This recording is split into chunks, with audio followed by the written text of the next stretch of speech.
Hello, good morning, love wrestling. It is 10 a.m. Sunday morning, and y'all know what that means by now. It is another episode of Firmly AEW. A lot to talk about today. We are gonna start in touch with Revolution that happened last Sunday. I know last Sunday we had a preview for it, and then we will dive into Dynamite and Collision. But first and foremost, Drew, how we doing, my friend? How's this Sunday morning treating you? Daylight savings time, so we all lost an hour of sleep. Not like Sunday mornings of the past. We all lost an hour of sleep since the last daylight savings time. Unbelievable. Well, the last one we gained an hour, though. So you feel refreshed. Since the last one there where we lost an hour. Yeah, you feel refreshed when you gain the hour. Today, it's like I was actually up when it happened. I had a late night last night, and all of a sudden it went from 1:59 a.m. to 3, and I was like, "Oh God, all right, we got to go to bed." Yeah, I looked at my my phone. I was like, "Oh, it's 3:06. What happened?" You're like, "It don't feel like it's 3:06, but all right, cool." Yeah, that is part for people who are not in America, who may be watching this. That's part of a really stupid American tradition that needs to stop. Yeah, my thing is the reason why it started was fine. It was during wartime. It was to help things in that era. Okay, well, we are I mean, don't get me wrong, there are still plenty of wars that happen but it's not like it's not, we don't need to be doing it anymore. There's no reason to do it anymore. Farmers don't need it. War people don't need it. We're just with technology and advancements in the war. We just don't need to do it anymore. We don't need to do it anymore. And it doesn't. And I thought I might be crazy, but I thought a couple years ago or something like that. Didn't we vote? Like, wasn't it on like a presidential? It was one of the I thought we voted. It might have been, but to like get rid of it. And I thought it won to get rid of it. I don't know why we're still doing it, but because people are stupid. That's why. Anyway. Americans are really dumb. Wait, now they vote against their own interests. It's a very strange thing. So, I mean, Drew, this is the only interest that matters in America, right here, buddy, and that would be the dinero. Yeah. that's the root and cause of everything that happens around here, and that's our political minute. This is the only thing that matters. No, that money. I can't see that. Oh, that was money. Probably you have like a green screen going on. I have a drawer of money right now. Do you have a green screen type situation going on? I do. When you were doing that, it looked like nothing. You couldn't tell though, right? Invisible. Because this background is actually very good. Yeah. I'm shocked. It's a picture of your background. Yes, it is. That's pretty good. Because I moved my we got desk. Spencer in the chat popping in early for Spencer. Good morning, sir. Today. Nice little 8 a.m. jaunt. But Drew, we got a lot to talk about. We're gonna start off the top by not quickly, but by skimming through the Revolution. Obviously, it happened a week ago. We had a big preview show last week. We got Pluggo in the chat as well. Thank you, friends. Give this video a thumbs up. Share it out to the world. I know it's early, but we want to try to get as many thumbs up. It's technically 9. Yeah, it's technically 9:05. Oh no, it was 11, right? No, went forward. No, it's 9. It's technically 9:05. It's 9:05 right now. Yeah. Oh, sure. In my mind, Lawrence knows what's up. Lawrence knows what's up. I could use a new job. So, it's all right. I mean, I would give it a run. I can't do worse than what the fuck has happened the last. VP. We're gonna get. I dropped an F-bomb. I Less know. than 10 minutes in, I ruined it for everybody. But I can't be any worse than what the hell's been going on here the last. I know there'll be 8 to 12 days. You know what? You don't even need to make me vice president. You can make Pluggo vice president because I know that's. I'm not going to step on Pluggo's toes. You want Secretary of State? What do you want? School system? What do you want? Give me education secretary. You want to go? You want to get education? All right, I'll give you education. That'll work. Thank you. Pluggo be the vice president, and then we handle business. That's how we do. You know me, I would be no nonsense. I just get out there and I'd be like, yeah, all right, we're not. That's stupid. We're not doing that. And they'd be like, what? And I'd be like, it's dumb. We're not doing it. But anyway, we had Revolution last Sunday night. A lot of things happened, and then a lot of things happened this week on Dynamite. I thought was a really, really good episode. I thought Collision was pretty solid. It was another taped Collision last night. Oh, there we go. We've had a few of those. Yeah, Pluggo doing the good deed and throwing a super chat in there for the swear. I kind of stopped halfway, so hopefully it doesn't get fully. Like I realized I did it right when I was like, oh, and I didn't. Was it after? It was before the 5-minute mark. It was after the 5-minute mark, but before the 10-minute mark, and I think the 10-minute mark is the sweet spot. Pretty sure, but who knows? We'll see. But all right. So Revolution was obviously from Greensboro Coliseum. It was built around Sting's last match, which was the main event of the show. So we'll run through the card, get Drew's opinion. We had me and Pluggo had Tanner Lee from the Kicking Out Pod with us on Thursday night Between Two Beards, and we talked a lot about Revolution. That was nice. Yeah, it was. So I do want to get more of Drew's opinion than mine when it comes to Revolution, because you can kind of see my opinions because of the chat we had on Thursday night. But obviously, we'll both chat about it. But I want to hear your opinions because we haven't really chat. I mean, in small talk a little bit, but we really haven't chatted about like how you felt about the pay-per-view. It was an overwhelming success. I feel like everybody felt really good about the pay-per-view. So just in general, before we start breaking down each match a little bit, like overall, how did you feel about Revolution? And how do you, and then, we'll go into the weeks and we got some big stuff coming up. Like, how you feeling about AEW currently? I'm feeling really, really good. Not just because of Revolution, but because of what happened after Revolution. Some things that caught me by surprise that I wasn't expecting.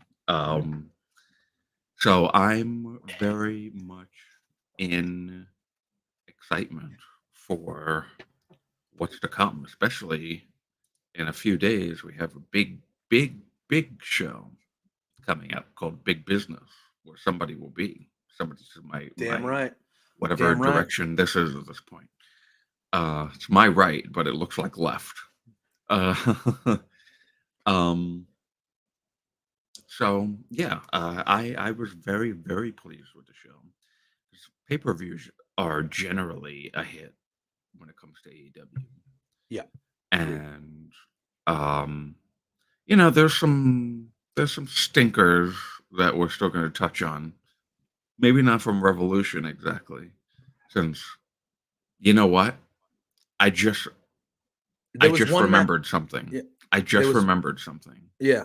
There was one match on Revolution that I thought it wasn't even a bad match to me, but I thought that's the low point. Yeah. And the only reason why I remembered this is because I just went on Twitter and I see his name is trending right now for some reason. I don't know why. Chris Jericho, of course. No. And it reminded me that if Jericho won, I was supposed to sing on this show. Yeah, but he didn't. So you dodged a bullet there. But then I remembered that I also teased on you might Beards sing something else. That I was you technically don't have to. Else. We're going to save that for next week. Oh, all right. Hell yeah. There you go, people. Now you know. Next week, we're going to be reviewing Big Business. Yeah. Which, again, we'll get to it, but like they're shaping that up to basically be a pay-per-view, it feels like, on Wednesday night is what I might be in attendance. Like they are very much treating that as a pivotal super show of sorts. Very much so. And very warranted. Yeah. Yeah, so I want to get into Revolution. Let's get into we're obviously because it's been a week now, Yeah. and many things have happened already since then. We don't need to focus too much of our time on it because then we'll be here for like 3 hours. Yeah. Those shows are No, that's all long. right. Yeah, no, Um, we'll quick hit it because it has been a week and yeah, things like that. But obviously on the pre-show, the 0 hour, we had that big 12-man tag, the Bang Bang Scissor Gang, defeated Jarrett, Satnam Singh, Jay Lethal, Willie Mack, and Private Party. And then Chris Statlander and Willow Nightingale defeated, which I defeated Julia Hart and Sky Blue. So those were the 0 hour matches. I only saw that match. I did not see the first match. I thought the women's tag match was good. I thought that was a good little match they had to kind of that was end the really good. 0 And I hour. thought what happened in the match was what I thought was going to happen. I actually thought Julia was going to win, but it makes sense, you know. It was at first I was like, oh, maybe Stokely.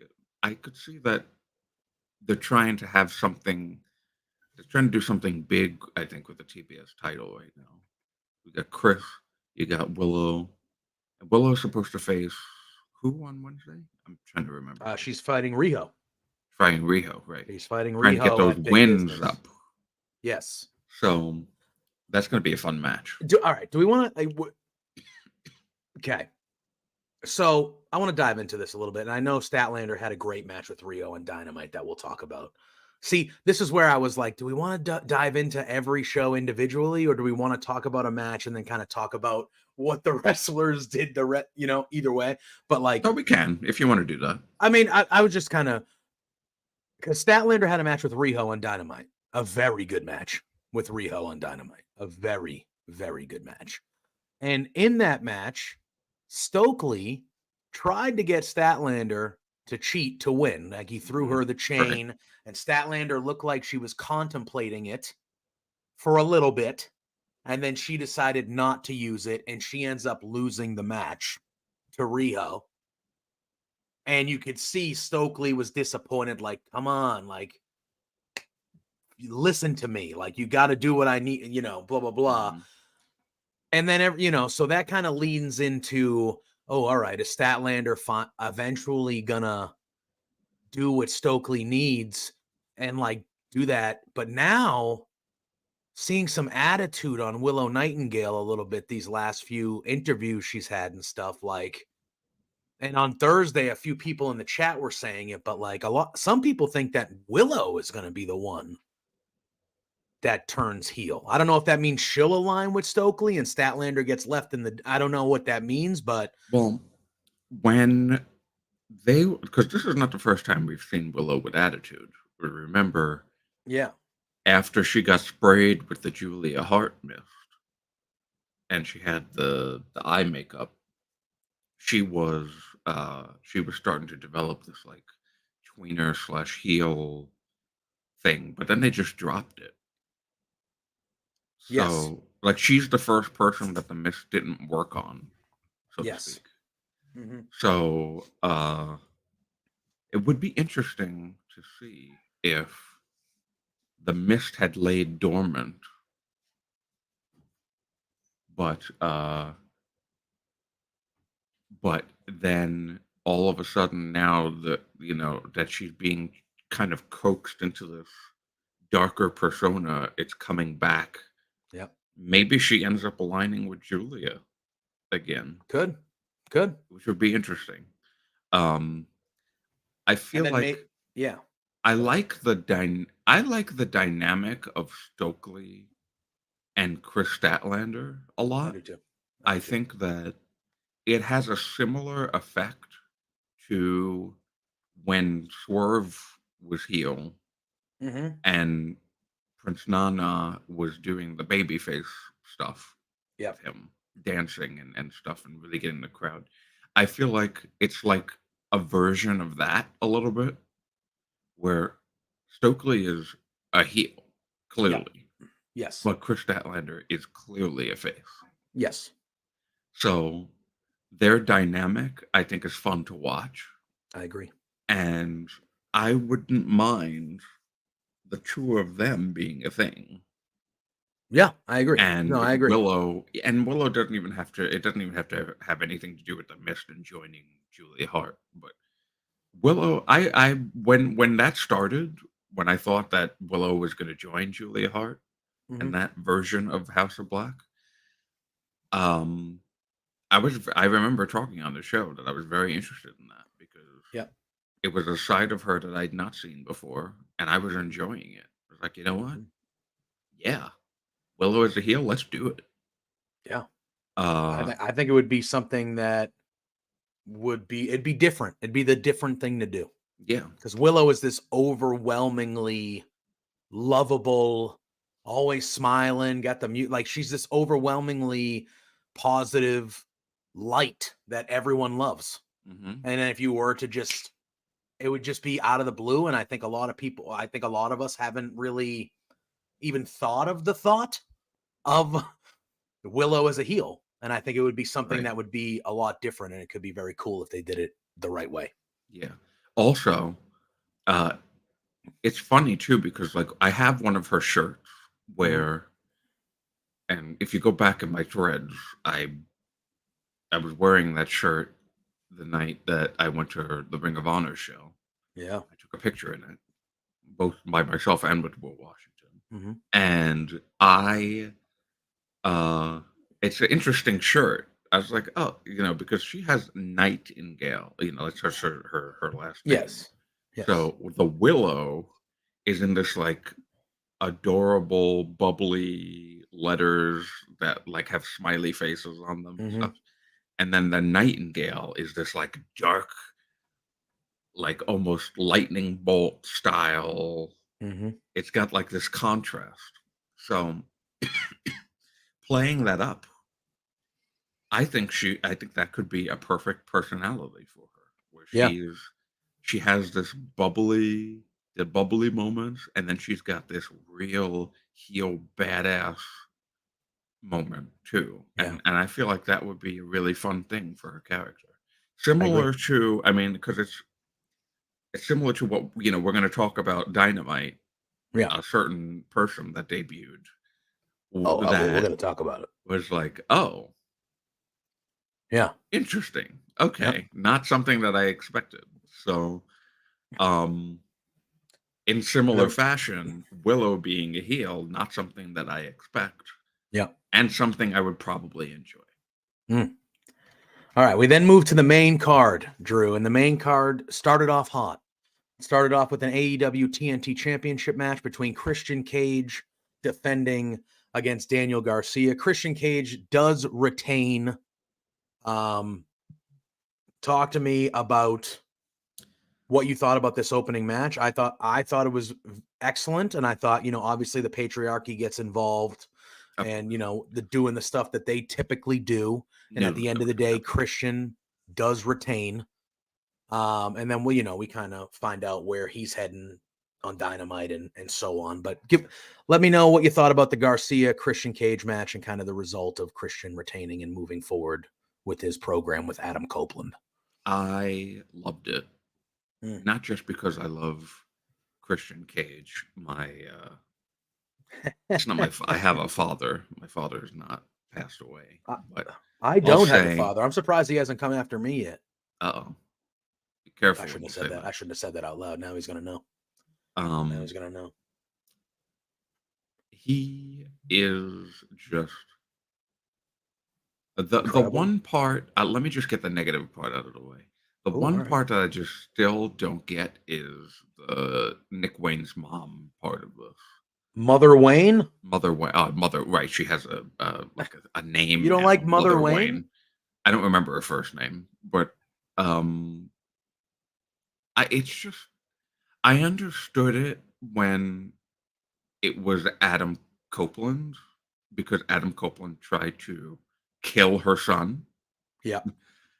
But what did Daniel Garcia do? I don't. It's weird. Like now that she's it's insinuated sleeping with Christian Cage. Oh, yeah. Because I don't get that. That part I don't get at all. Do you get that? What do you mean? Is it Christian's just an me? attractive fella. I mean, I'm not saying he's unattractive, but it's just like the whole, Listen, she hated him he and he brought her son to the dark side. Yeah. But now, Nick because Wayne Adam needed a Copeland father tried to figure. kill him. Nick Wayne needed a father figure, and Christian Cage filled in as that father figure. And then it took Mother Wayne a little bit to see it, but then Mother Wayne was like, maybe you can fill all the responsibilities of the father figure. And that's where I think this went. So, Yeah. But he was being an asshole to her. Oh, yeah. Like, chicks dig assholes, man. Well, yeah, that's not all of them, but I mean, that is a thing. That's been a saying forever for a reason. Yeah, I mean, I don't know. I'm not a really like nice guys finished last, Drew. I'm not enjoying the Mother Wayne part of it very much, but here's my thing. And I know she's caused the results of a few matches here or there with like low blows and cheating and stuff like that. But in the scheme of it, does the Mother Wayne aspect of it like truly matter in the story? Like if she's affecting matches. I mean, I don't know. Yeah, I mean, it adds another element to it, I guess, but I feel like she's really unnecessary for the most part. Maybe that's just me. But I feel like I don't hate it. Like, it makes sense. It makes sense to me. But I don't think she would be. I don't think she would be unnecessary if she was trying to stop Nick from being this evil prick that he is now with Christian Cage, calling Christian Cage his. I mean, it's soiling the. I mean, not literally, but in storyline, it's soiling the legacy of Nick Wayne's father, and she's okay with it. Yeah, that's just weird to me. Yeah, storyline, of course, not in real life, obviously, but it's just that part of it is just like, but Nick Wayne's actual father was way better in storyline. Than Christian Cage. Agreed. A piece of shit. Yeah. And was trashing your husband and your son's father and trashing you and your son at first before he decided, oh, let me try and get him, coerce him under my wing, which he was then successful at, and she tried to get him away from that. And then all of a sudden, the Adam Copeland factor. Yeah. Oh yeah, by the way, I'm gonna try and kill your son in front of you and concerto him. And now all of a sudden, oh, screw Nick Wayne's father. Christian Cage is the guy. It's just at that part, it just it didn't come together for me in a way that I guess it did for other people. So that's fair. And then, as you know, and I don't want to pass off the segment without talking about Daniel Garcia. Oh, of course.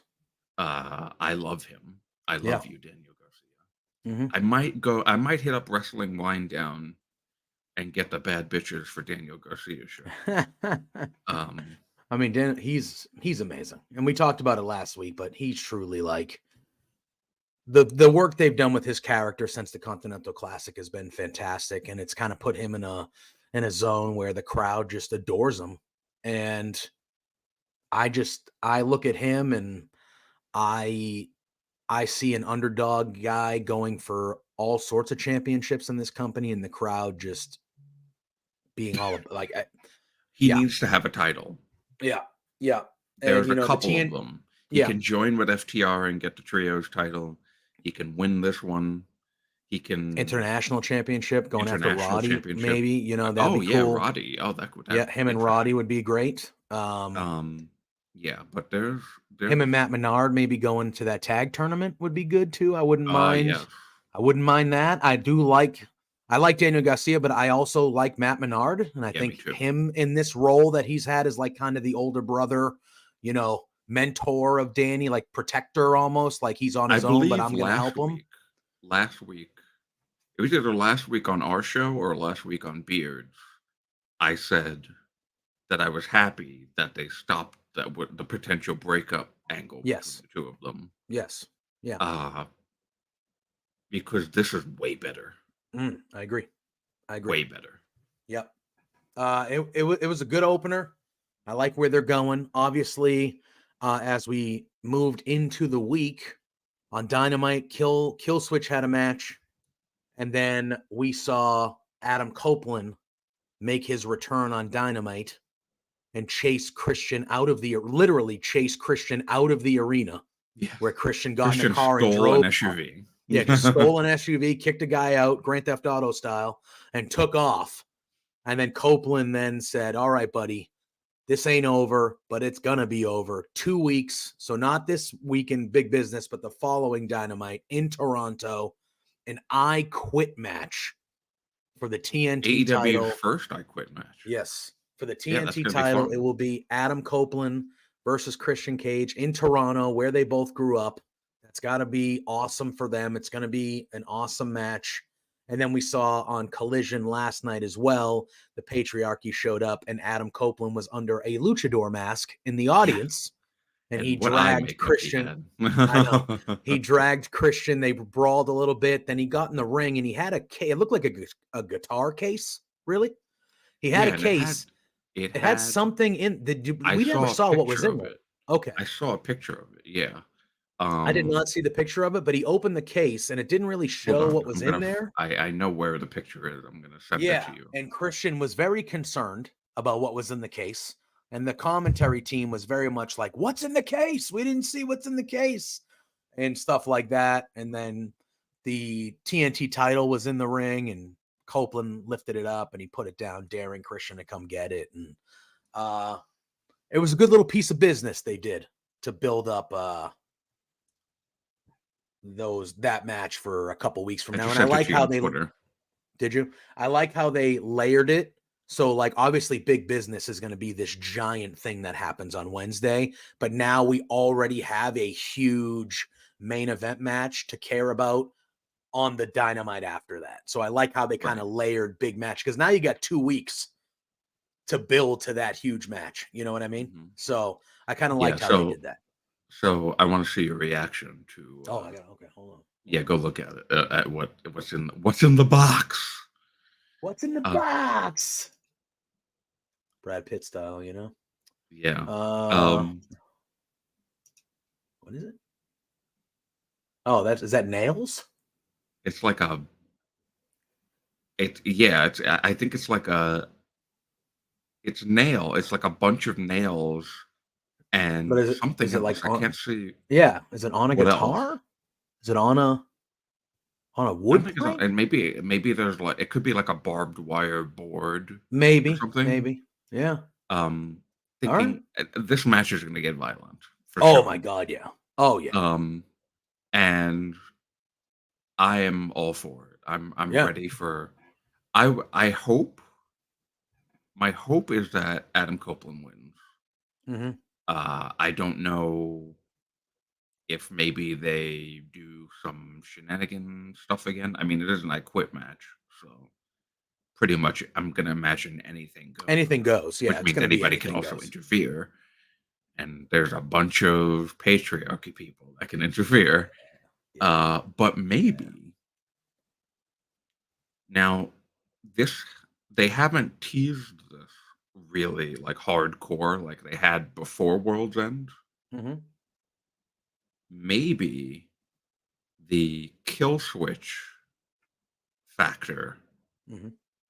Maybe they finally do the split there. I'm wondering because kill switch can get involved, as Nick Wayne can, as Mother Wayne can, but they had been teasing kill switch breaking off, but he's been very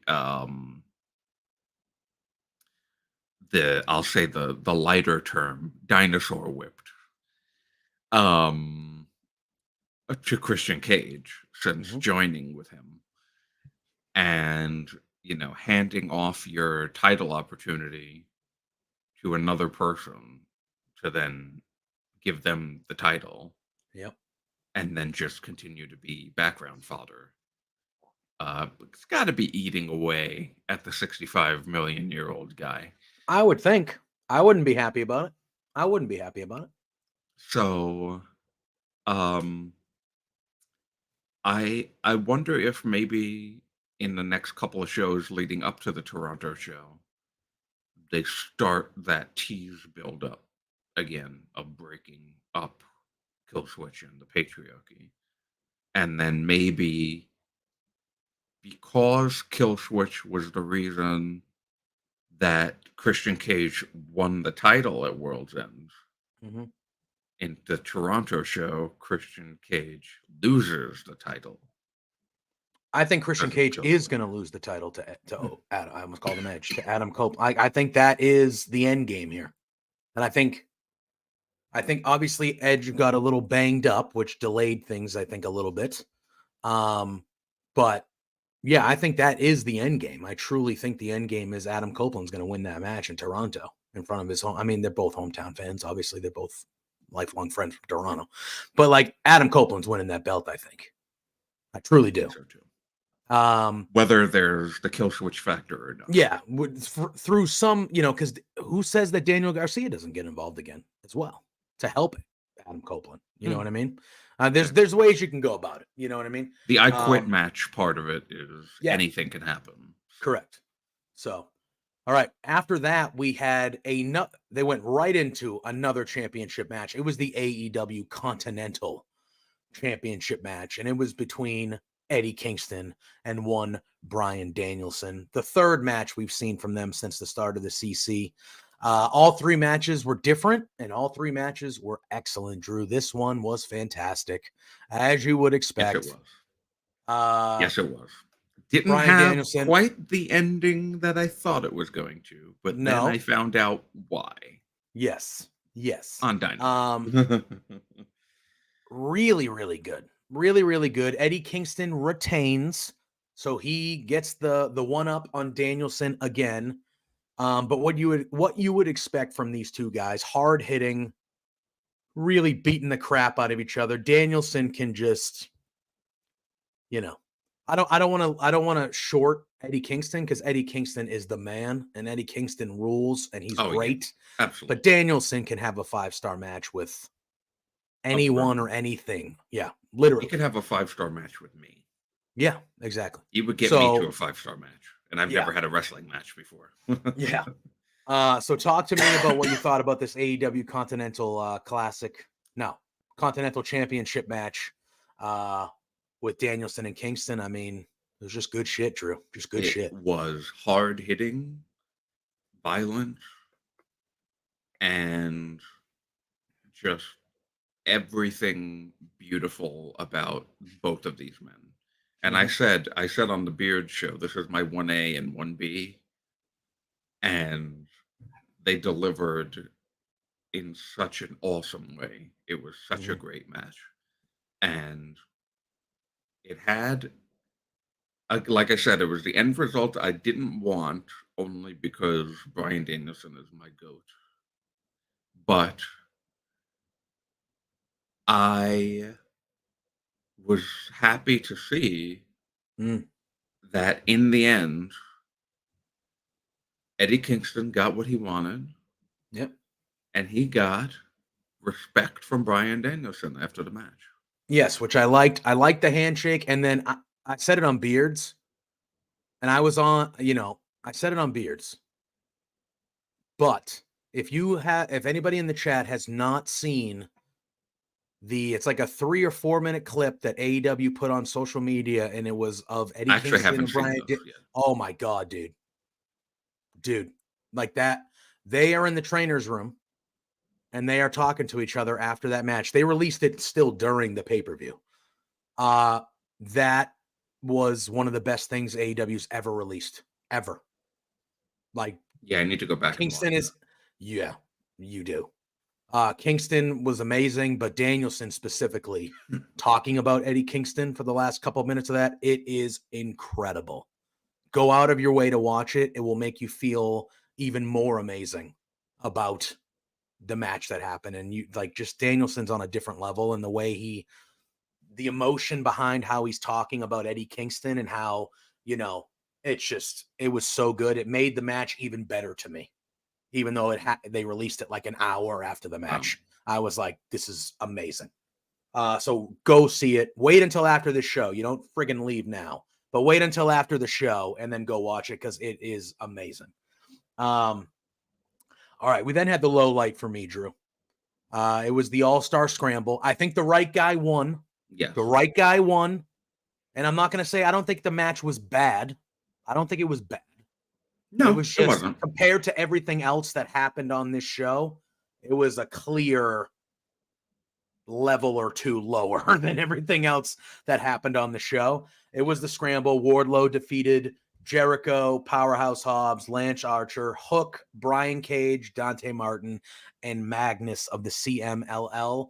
I thought there were parts of this match that were pretty good, but to me, and I mentioned it on Thursday, a Scramble match to me, that it's just utter chaos. It's just however many people you have in it are just back and forth. And this one felt like there were moments of that where it was chaotic, but it felt like it was a lot of like one-on-one. All right, it's you and me in the ring. I'm going to hit a big move on you. You're going to slide out. Somebody else is going to come in. They're going to hit a big move on me. Then I'm going to slide out and somebody else. It felt like a lot of that instead of, holy shit, there's 8 guys here and they're just all going nuts and just crazy.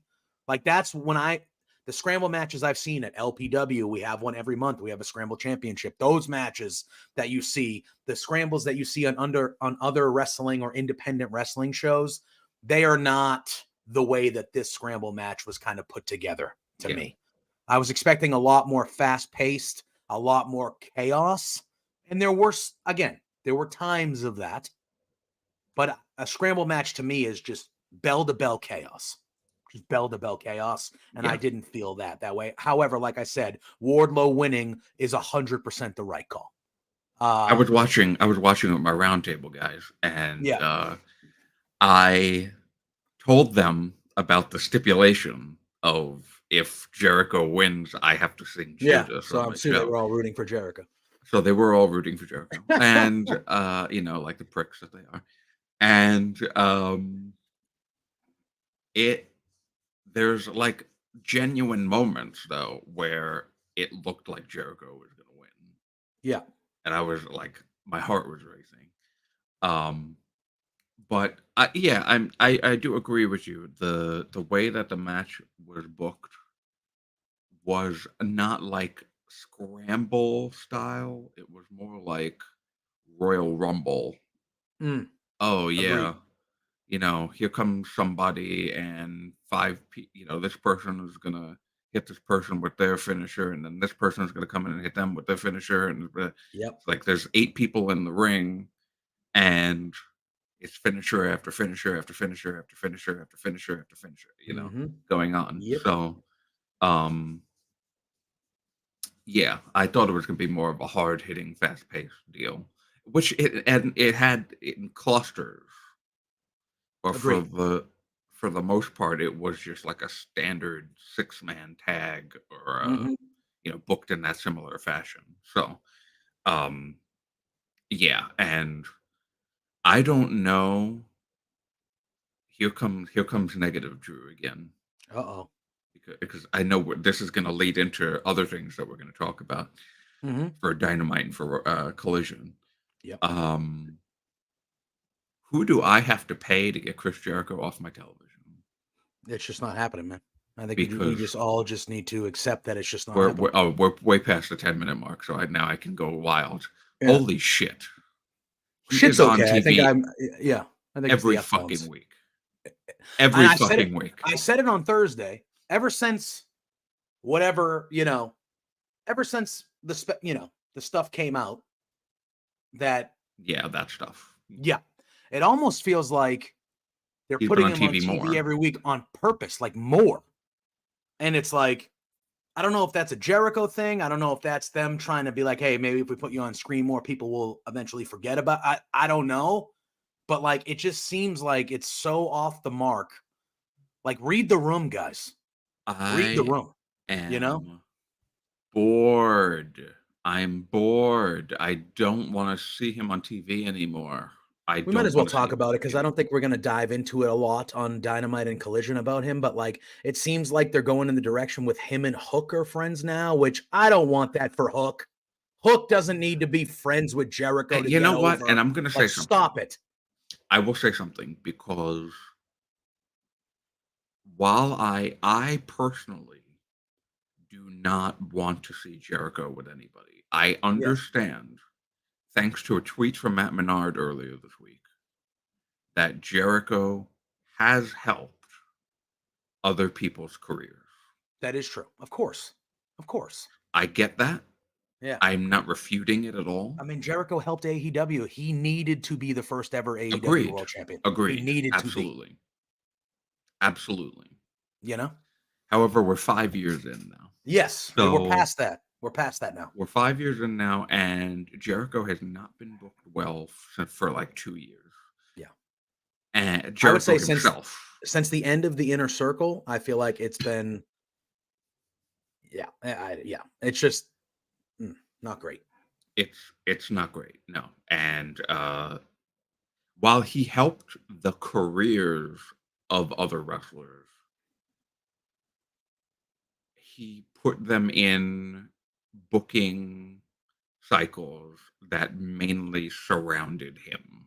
Yeah. And like, I'll say Daniel Garcia's stock was risen as a result of being with Jericho. I'll say that. Yeah.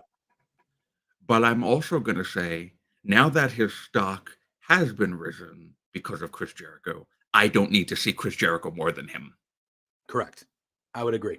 And Daniel Garcia was not on Collision this week.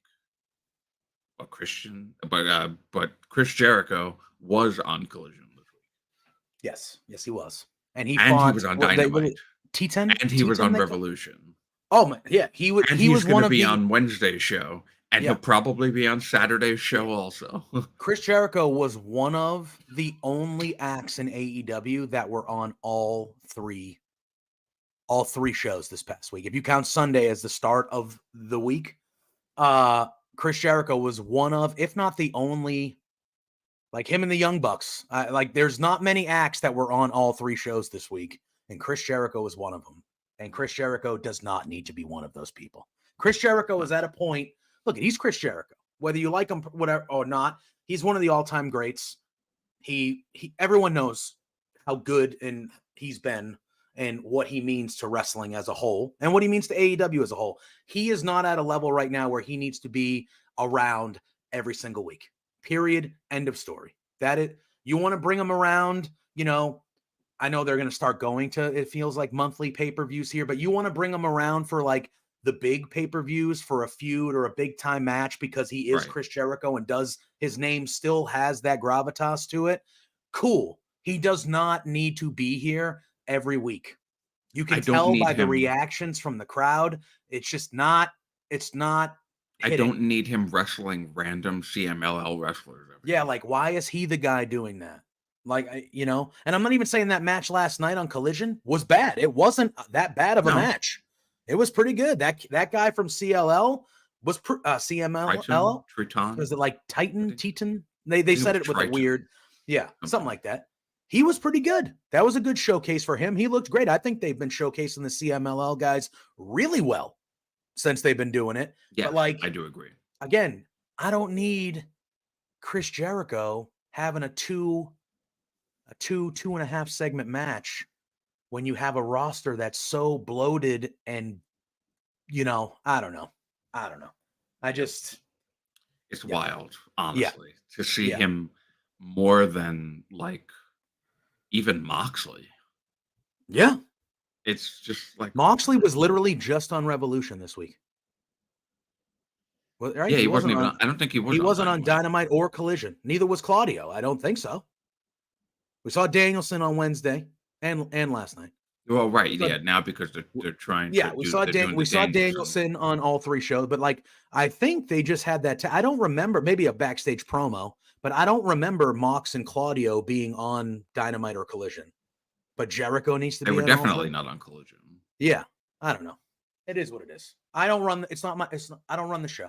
I don't run the show, and I get it. Like Tony Khan, and like Lawrence says right here, Tony Khan is loyal to a fault. He will let Jericho do what he wants because he does feel a little indebted to him, and that I can understand. Yeah, I understand that. I understand that because without Chris Jericho, AEW, probably isn't maybe even a thing. Or it doesn't get to the level it is because he was the big star. Like you had Cody, you had the Bucks, you had Omega, and these guys that were known, but they needed that. Who's a name that everybody knows? Yeah. And Jericho was that guy. And that's why Jericho needed to be the first champion. He needed to hold it the whole first year because that was a guy that any wrestling fan was like, oh, I know who Chris Jericho is. Right. But like Drew said, that was 5 fucking years ago. Doesn't need to be doing that anymore. It does not need to be every week.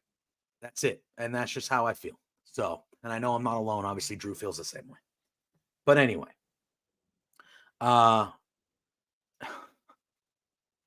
Lawrence is going on a kick that Boston isn't a real place. Earlier today, he just said Boston isn't a real place. It's just a giant. First of all, Dunkin' Donuts sucks. So anybody in Boston, you want to come at me? That's a hot take for somebody Dunkin' Donuts, up there. The coffee, their cold brew is okay. The coffee at Dunkin' Donuts, not great. Trash. Anyway. That is a hot take for somebody from Massachusetts. Sorry. Hate to tell you. Go somewhere else if you want good coffee. But anyway, let's move I'm a Starbucks guy myself. But anyway. I don't mind it. They're overpriced. Well, I see. I don't go wild, to Starbucks. It's getting for my wild, coffee. Drew. That's the thing. I'm the smart person. I don't go to Starbucks for my coffee. I buy the Starbucks coffee. That's fair. And make it at home. Yeah, that's fair. It's probably the smart way to do it. I'm still supporting them, but I'm not going and paying for overpriced coffee. Yeah, that's fair. That's fair. We then had the AEW International Championship match. It was Orange Cassidy defending against Roderick Strong, and it was Roderick Strong defeating and becoming the new. We all did. Becoming the new international champion. We all really predicted it heading into Revolution. I know, right? I made a homemade. I did espresso this morning. I woke up like 15 minutes tasty before we started the show. Yeah, daylight savings time, man. It got us all this morning. I think leading into it, we all kind of knew that this was going to be the end of OC's run here. A fantastic run, technically 2 separate runs, but I kind of look at it as a whole. And he carried Dynamite for a good portion of last year, and he's just he's amazing. Amazing matches that I got to witness. Yeah. I got to witness week after week after week after week. Like he's incredible. One of my favorite, and I won't say this just because I was there, but genuinely one of my favorite ones of his from last year was the one that I went to in Albany with AR Fox. Oh my God, yeah. He was fighting everybody, all different types of opponents, and having great physical matches with all these different opponents and sneaking away victories with roll-ups and all this stuff. And he was getting the crap kicked out of him. Every week he had more kinesio tape somewhere because he was just taking a beating. Dude, he carried the show. You can make an argument that he carried Dynamite for the majority of last year, carried it. And he kind of proved all the doubters. There's still always going to be doubters when it comes to him because people are clowns. But like he proved all of them wrong. Like, no, I am one of the best wrestlers in the world. Top 10 in the PWI 500. I think he was 8 or 9, something like that. Like, dude. And I think looking at it, it was a great title reign, but it was time to move on. And I think it was time to start really ramping up. Which we found out on Dynamite. Exactly, which we'll talk about in a little bit. But I also think it was time to start ramping up the Undisputed Kingdom as well. Because they had the big turn on MJF at World's End, and Adam Cole is still clearly hurt. And then they've been kind of just, floating a little bit. Adam Cole shows up every so often. It feels important when he's there. But then when he's not there, they're really an afterthought. They've really been up in Wardlow lately. The last couple weeks with those great promos he's doing, and him now on Wednesday, the main event, I assume, is going to be the World Championship match against Samoa Joe, which, they're presenting Wardlow that way, but I think it's time that they got to rocket the Undisputed Kingdom here to where we think they would be if Adam Cole was not hurt. Adam Cole would be world champion right now if he wasn't hurt. Like, let's be real. And I think that would have been the story if Adam Cole, don't get me wrong, Samoa Joe, love him. He's killing it. I love everything they're doing. Yeah. But if Adam Cole never got hurt, Adam Cole is the AEW world champion right now. Samoa Joe is not. And that's what I firmly believe. No pun intended. Firmly. But am I wrong to assume that? You know what I mean? Like, that's where they were probably going there, right? Well, if Adam Cole's not hurt. Him getting hurt, I'm sure, changed what was supposed to be the original reveal. Yes, the original plan to me. I don't know what the original reveal was supposed to be. I don't either, but I were to assume that if Adam Cole did not get hurt, the main event of World's End would have been Adam Cole versus MJF for the world title. Right. And Adam Cole would have beat him. And Adam Cole would have beat him in his hometown. Like, that's what I assumed would have happened. But Adam Cole got hurt, and they pivoted to Samoa Joe, and they pivoted wonderfully. It's been great. Oh, yeah. I'm not complaining Samoa about it Joe at all. has elevated that title. He's been amazing, and he has elevated the world championship and Swerve and all of it. It's been fantastic. But this was a backup plan because, like I said, I think if Adam Cole would never got hurt, he is probably your current AEW champion. And right. And him and War, however they did it. But regardless of that, tell me what you thought about this match and Roddy finally pulling through and getting a big win for the Undisputed Kingdom. A big win for them. It was a big win. I agree. Yeah. Orange and then Cassidy what happened after the match as well is a huge thing we'll discuss. So go. Yeah. Sorry. Oh yeah, that's right. Yeah. Orange Cassidy is phenomenal.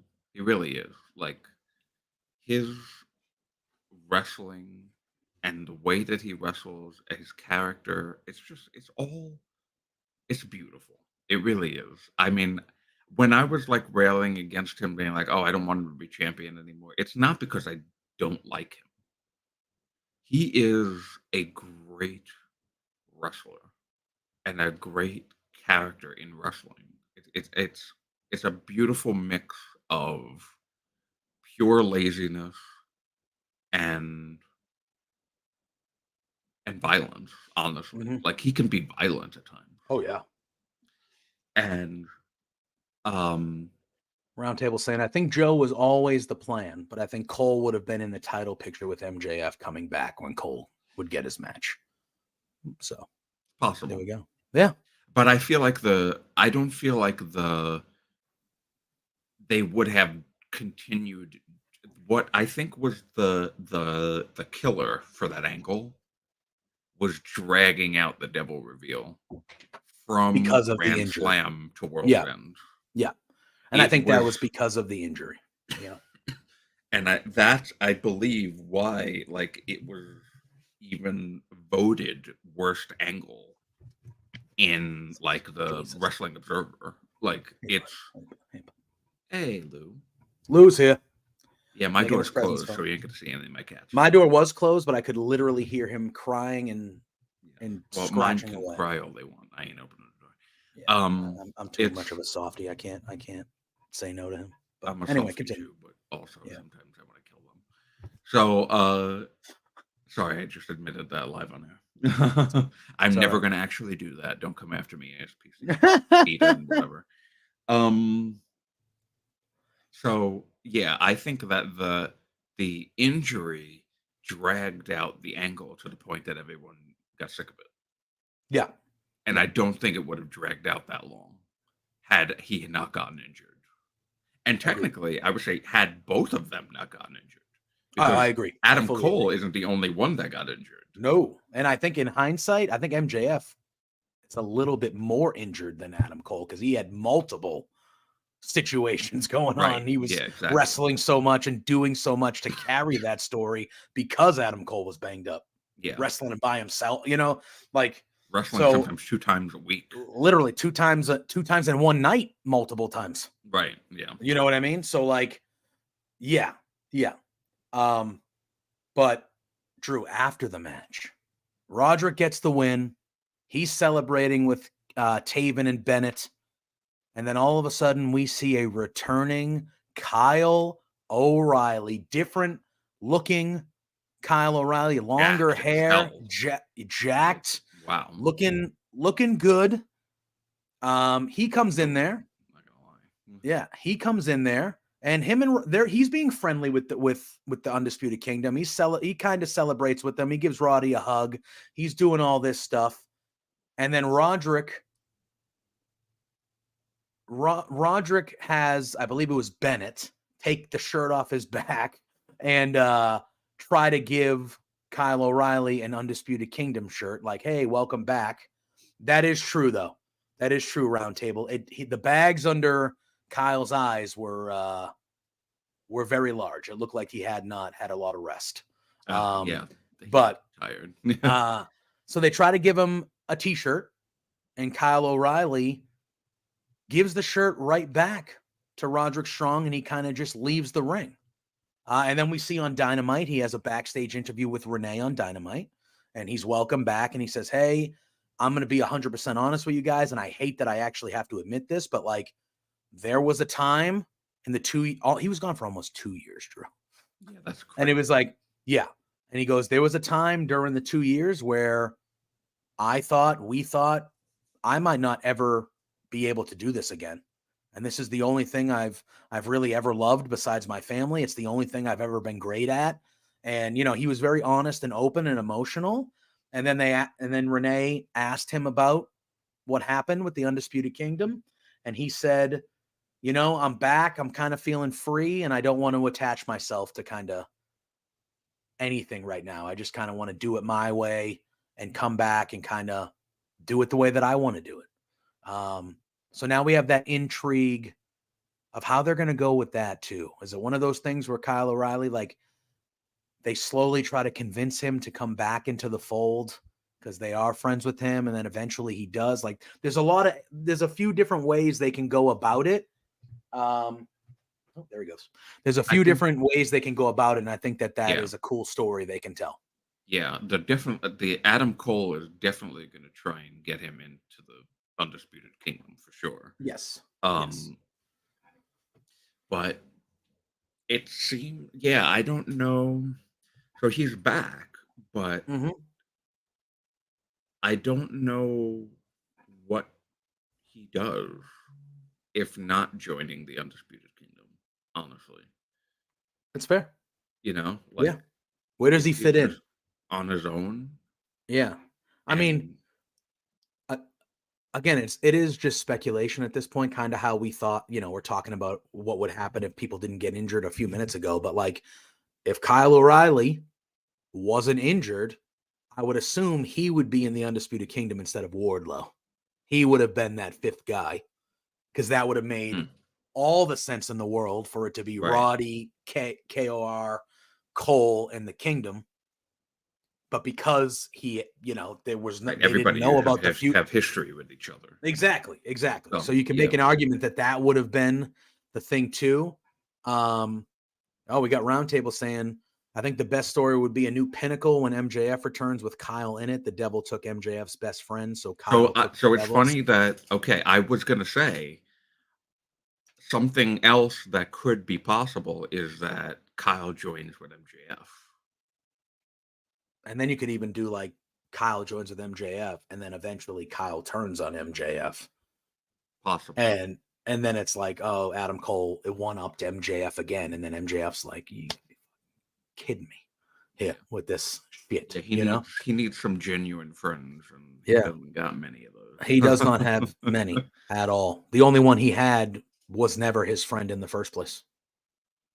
So, there's going to be some layers to MJF when MJF comes back, because I think this story, not only was it just a good story with the Devil, obviously dragged out for injury reasons, but not only was it a good story, but I think it was a story done obviously intentional to change MJF's character and change the type of wrestler, the type of character he's going to be moving forward. And of all the things, I feel like MJF's presence has been missed here a little bit. Now that he's been gone for almost. I just said that on the Collision Watch along. Yeah, I think MJF's presence has been missed. Maybe not as much as we were getting him those last couple months before World's End, but like he has been missed. Let's be real about it. Yeah. You don't lose a guy like MJF and it's not felt, you know? So it feels, as much as there's great stuff going on right now, it feels like something's missing. Yeah, and it's MJF. Now, my hope when he returns is he doesn't do any heel shtick.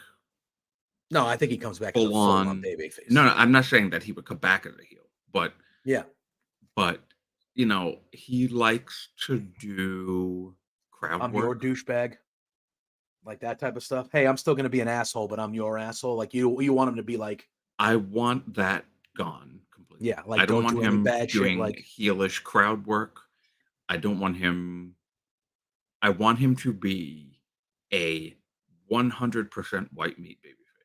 Yeah. No more douchebag. No more I'm your asshole. No more, any of the like, because like the dynamic between him and Cole before World's End, he was a babyface, but he was still doing heelish stuff. He was still cheating with the ring. He was still like talking back to crowd members. He was still doing that type of stuff.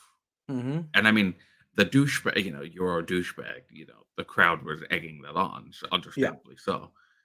But I want to see a brand new MJF. Look, I have an MJF box right to my over my right shoulder because I love that guy.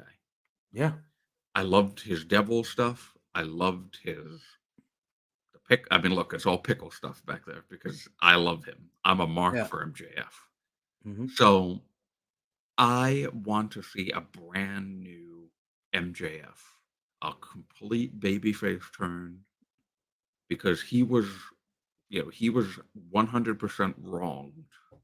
Oh my God! At World's End, who he thought was his best friend turned on him. He got attacked. He got put on the shelf. It's time for a real, honest to God babyface run from MJF. Yeah, 100%. And I think that's what we're gonna get. I think he's gonna be angry and he's gonna want some vengeance, but I think we're gonna get full on baby. Like the response we're gonna get when he does return is going to be loud as hell. Like it is going to be utterly insane. Like it's gonna be wild. It's gonna be wild. All right. We then had, man, what a fucking tag team match this was, Drew. What a goddamn tag team match this was. FTR up against. Did you not like this? Oh no, I liked it.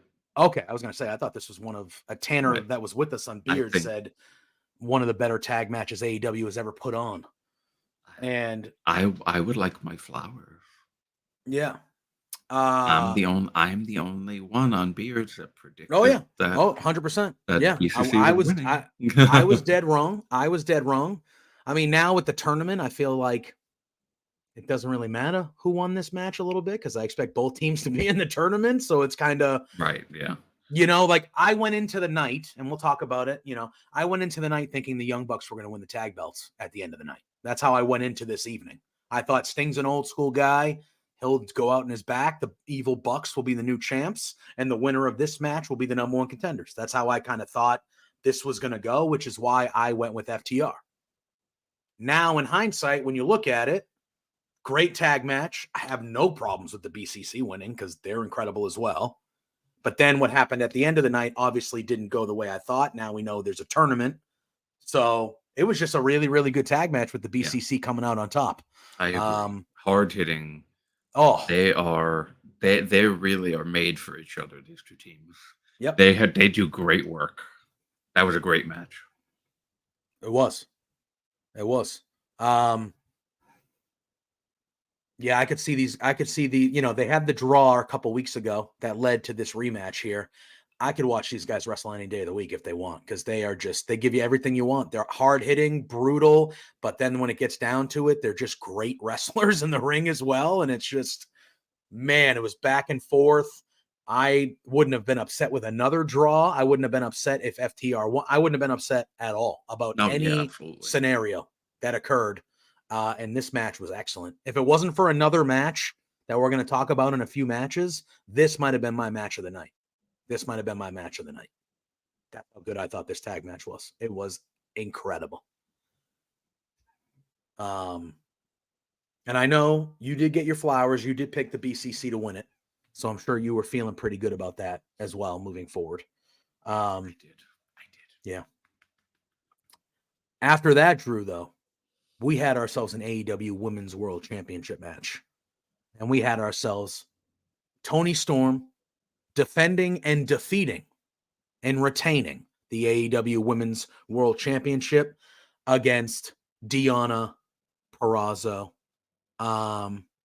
Yeah, that's what it ended up being, Roundtable. It was just a match where it didn't matter who really won. It was just there to have a great match and get the crowd fired up. Mm-hmm. And it did. It did. First and foremost, Mariah May coming out in the old school Toni Storm outfit, and we saw that again last night on Collision. That was I thought really it was cool. Toni. I know we all did. We all thought it was Toni Storm. I was like, that's Toni Storm. That's very cool. But then we saw the timeless Toni Storm. Talk to me about what you thought about this match with her and Deonna and Toni Storm retaining and moving forward. What we saw on Collision last night tells me that they're not done with the Deonna Purrazzo, which I'm okay with. Too. I like it too. But talk to me about what you thought about this world title match and kind of how they're going to be continuing here with Deonna Purrazzo going after Toni Storm and Mariah May, kind of the whole outfit there. Yeah, it's that so the match at Revolution. I could have seen it going either way, honestly, but considering who's going to be coming into the company very soon. But yeah, like I said on Beards, I feel like Mariah is going to factor into something with Toni. I think Mariah is going to be the reason why Toni eventually loses that title. It's going to be a mess up, or it's going to be something that happens with Mariah, which then causes the breakup. Yeah. I know some people are thinking that Mariah will eventually be the one that at least gets a title match against Toni because of that. But I think she's the one that costs Toni the belt. Yeah, I don't think like a mix up or something like that. Yeah. Yeah. I wouldn't put her in a title match yet. Not yet. But yeah, having her cost Toni, that absolutely. I can see that 100%. Mm-hmm. Because you can see they don't show it very often, but I feel like they've got to be telling the story. And of course, Collision last night, Toni did give a Tony Award to Mariah May, so it's not like she's totally shunning her and casting her aside. But there's got to be something to the I don't watch any of your matches, pushing her off to the side and stuff like that. There's got to be something to that.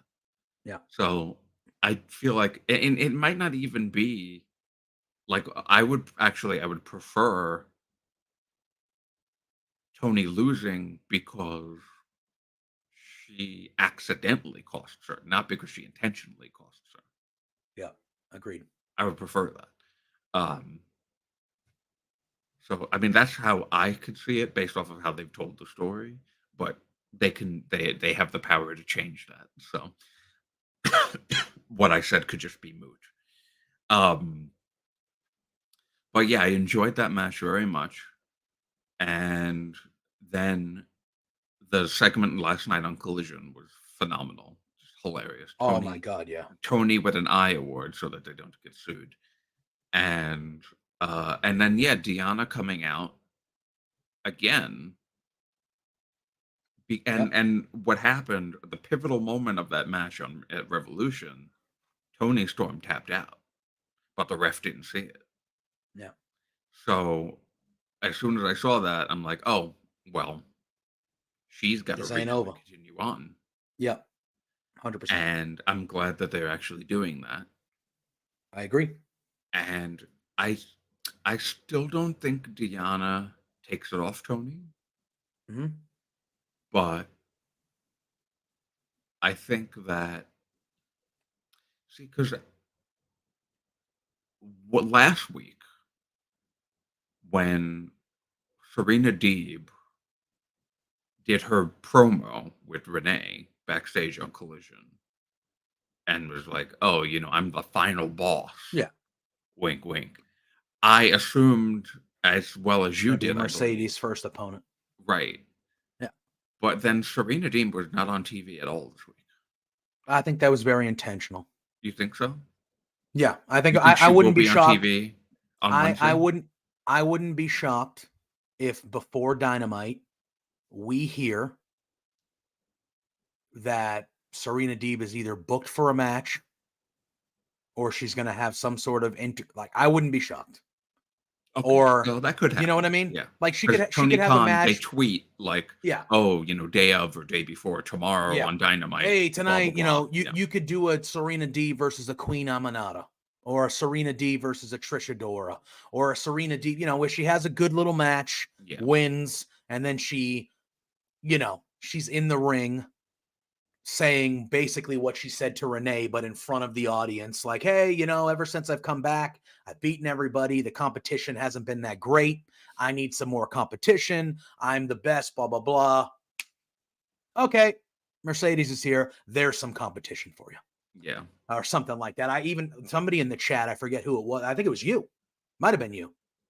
I don't know. Somebody in the chat on Thursday, because I have been saying that I thought Britt Baker coming back would be a great first match. Ophelia said, was that it? Yeah. Somebody in the chat, Ophelia said, what if Serena Deeb or something like that has a match, and then Britt Baker, or then Mercedes comes out to confront Serena Deeb, and then Britt Baker comes out to confront Mercedes, or it was the other way around where Britt, I don't know, something like that. Where no. It was so that was me. The one that you're talking about, right? That was me. Okay, I thought it was. I said that. Ophelia said that Mercedes would come out. Oh no, that Britt would come out on Dynamite. I think it was to Ophelia. Is Ophelia here tonight? Today? I have not. I haven't seen I her. have not. I can't see the chat, so I don't know. But so she could clarify this. I believe Ophelia said that Britt was going to come back, and then Mercedes was going to interrupt Britt. Mm-hmm. But I said Serena Deeb should have the match on Dynamite, and then everyone assumes that Mercedes is going to interrupt her, but Britt interrupts her, and then Mercedes interrupts Britt.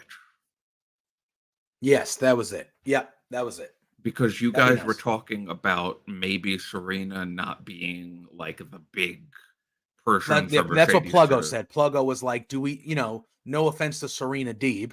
Yeah. Because she's great. But is that at the level of where the debut match should be for someone like Mercedes? Right. Yeah. And I feel like that's a fair question. It's fair. I feel like that's a fair question. Yeah, it is fair.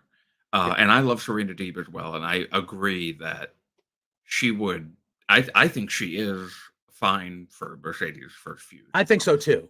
But I could see from if there's somebody who's not a diehard AEW watcher and they're like, oh dang, Mercedes Sasha's in AEW now, I want to watch this, and they turn on the TV. And it's somebody like Serena Deeb, who they might not know who it is. They're going to be like, really? You left WWE for this? Like that? Right. You know what I mean? And I feel like if you turn it on and they might not know who Britt Baker is either. So I guess, I don't know. I just felt like it was a valid question from Pluggo, but I personally think Serena Deeb is more than worthy, especially in the ring. You kidding me? Oh my God. Absolutely. What? But I thought it was a fair question. It was a fair question. It was dialogue to have, So that's when I was like, oh, well, now it makes sense. Because Britt hasn't been on TV for a long time now. And I feel like because she was the one, I don't remember who I heard say this. somewhere on a podcast this week. Britt originally was the one that dropped a Mercedes reference last year before it was even a talk that Mercedes and AEW were talking to each other about her coming in. Yep. I don't remember what her line was, but she was doing a taped vignette promo, and she dropped a line that was like, I think it was a money line or something like that was referencing clearly Mercedes, and everyone that got everyone talking immediately. Like, oh, what's that being mentioned for? Yep. In similar vein to how people drop Punk references before Punk debuted. So now, over a year later, for it to be Britt that Mercedes gets involved with, it seems like long-term storytelling in a sense. And while they had Serena Deeb drop the final boss line last week. Yep. I think a really cool moment for the show would be like what I said in the Beards chat of Serena Deeb. She's doing the thing. She drops the Mercedes Moné reference, whatever that would be, the boss or whatever. But then Britt's music hits and Britt comes out, and everyone's like, "Oh, this is it's similar to the 2020 the All Out 2021. Yeah, Adam Cole Bryan first, Danielson. and then it was Danielson. Yeah, like oh, here comes this person. We weren't expecting her. Yeah, but then a moment later, here comes the person you were expecting. Yeah. So I think that would be an epic moment for big business, and I mean, it's being hyped up as a huge deal. So I feel like, and I could be wrong because Tony Khan uses words differently than I do, but which is fine. He's allowed to do that. Yeah. But I feel like big business means more than just Mercedes coming and just randomly going to Serena Deeb. Yeah. Or maybe not randomly because she did drop the final boss line. Yes. But it feels like it's bigger than just Mercedes and Serena Deeb. Like, I would agree. Maybe that is Britt's return. And of course, it's not in Pittsburgh or anywhere, but that's associated with Britt Baker. But yeah, I think the crowd would just get extra hyped for Britt first, thinking like, oh, now something big is happening. And then Mercedes comes and interrupts Britt. And now we've got a humongous shift in the women's division. Yeah, that'd be nice. And yeah, it's gonna be real exciting, and I cannot wait for Wednesday. Yeah. Me neither, Drew. Me neither. You're gonna be there. Mother of God. I'm the jealous. Way they're building. Yes. Oh my word. All right. Speaking of Mother of God, this next match, Will Ospreay, Konosuke Takeshita. Oh man. And Bryan Danielson said it last night on Collision. One of the best matches you will ever see. I think for me, it match had of the no year for business being as good as it was.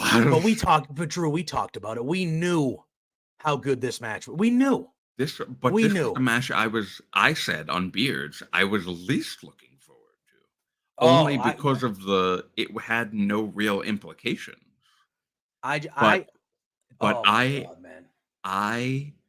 put my foot in my mouth and I apologize for saying that because holy this shit, match was it ended up being match of the night? Easily.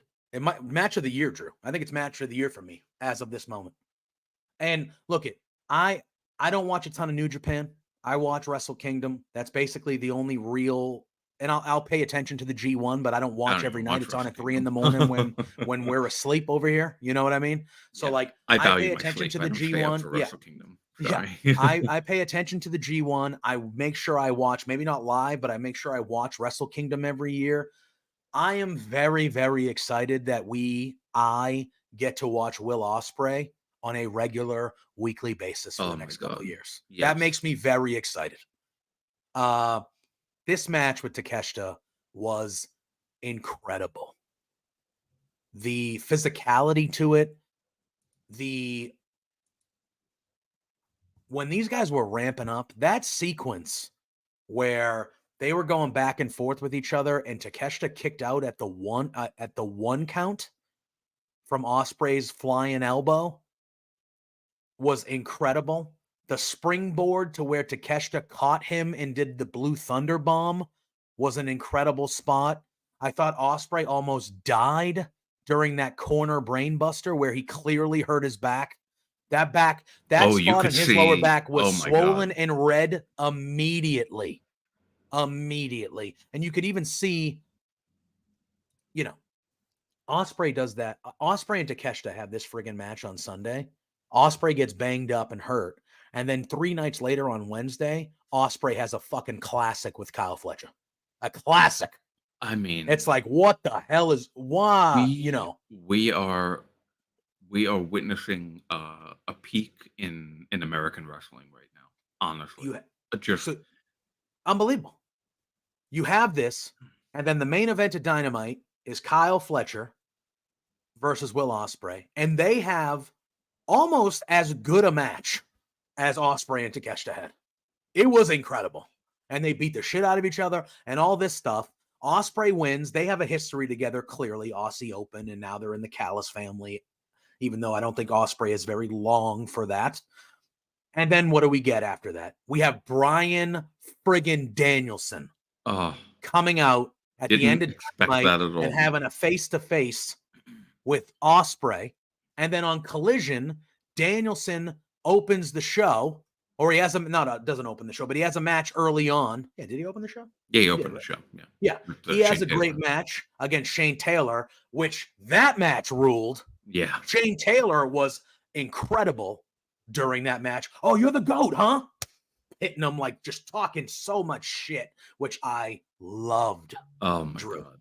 That was that whole match when he's being physical with Danielson, he's going, "You're the GOAT, huh? You're the best." And he's hitting, he is, damn it. He is. No, he is. But like, I'm just like, oh my God, I thought Shane Taylor was excellent last night. He's somebody that needs to be on TV more often. He's fantastic. They have a great match. And then Will Ospreay returns the favor last night. He comes out at the end of Danielson's match, and they have a back and forth promo where Ospreay basically says, hey, like, as a wrestling fan, thank you for everything you've done for wrestling, because it's been a joy watching your career, because you are one of the best to ever do it. And then Danielson puts Ospreay over, saying, hey, the match you had on Sunday with Takeshita is one of the best wrestling matches I've ever seen. And he goes, but I also paid attention to the presser that you afterwards, and you sat there and you said that you're the best wrestler in the world. So welcome to AEW, but I'm also here to give you the chance to prove that. And it's just like, okay, we're not fucking around, Drew. We're not fucking around. And Will Ospreay just got here, and it's him and Danielson now. That's where we're at. And they're going to have a match April 21st at Dynasty. The first match officially announced for Dynasty is a dream match.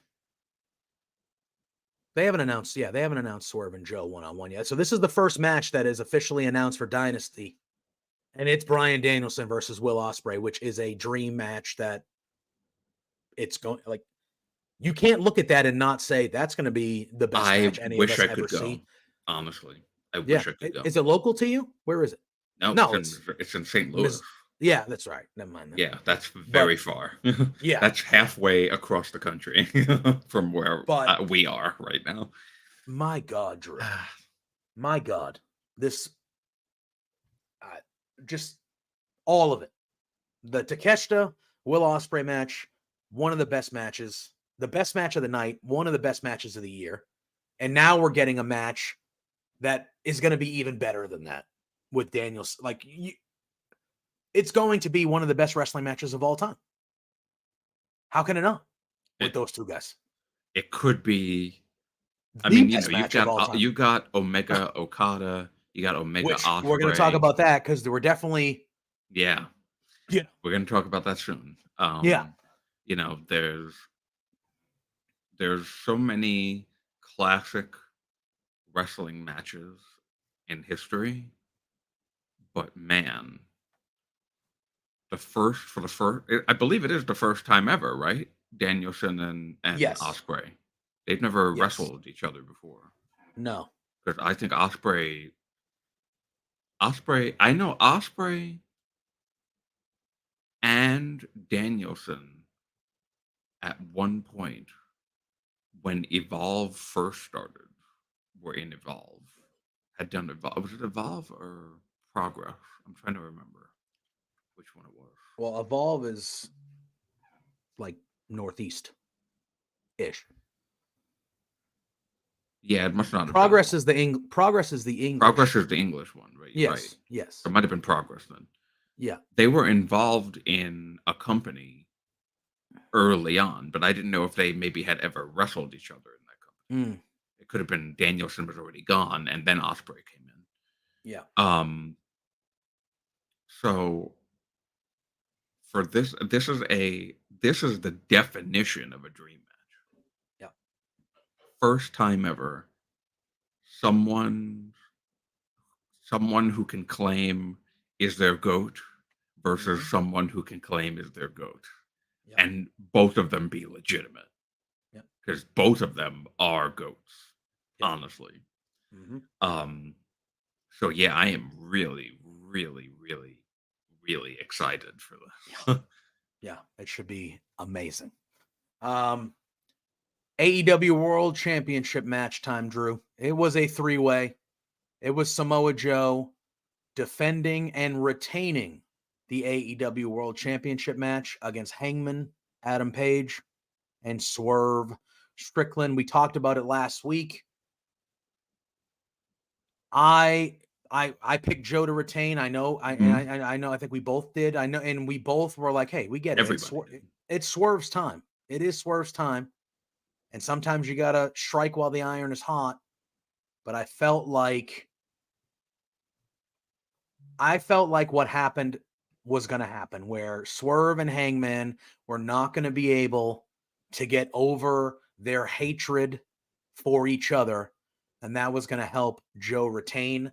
And I think I said it on the I was on the Collision watch along on Mark Order with Kate and Asian Joe and those guys on Saturday. And we were talking about Revolution, obviously, a little bit. And I said, it's to the point now where Adam Hangman Page cares more about Swerve not winning the title than he did about himself winning the title. Yeah. And that is the reason why Samoa Joe retained. I mean, because Hangman in that match was doing everything he could to ensure that Swerve did not win. And at the end, it was at the expense of him. When I was watching the show, I said on the watch along, I think he tapped out on purpose. I don't even think he tapped out because he needed to tap out. I think he tapped out because he knew that tapping out meant that Swerve wasn't going to win the title. Yeah. I fully believe that Swerve didn't win because Hangman purposefully, intentionally tapped out because he hadn't been put in any type of a situation to any submission in that match for the entirety. It was Swerve that had to fight out of a couple of submissions. I remember at least one submission before Hangman submission. Mm-hmm.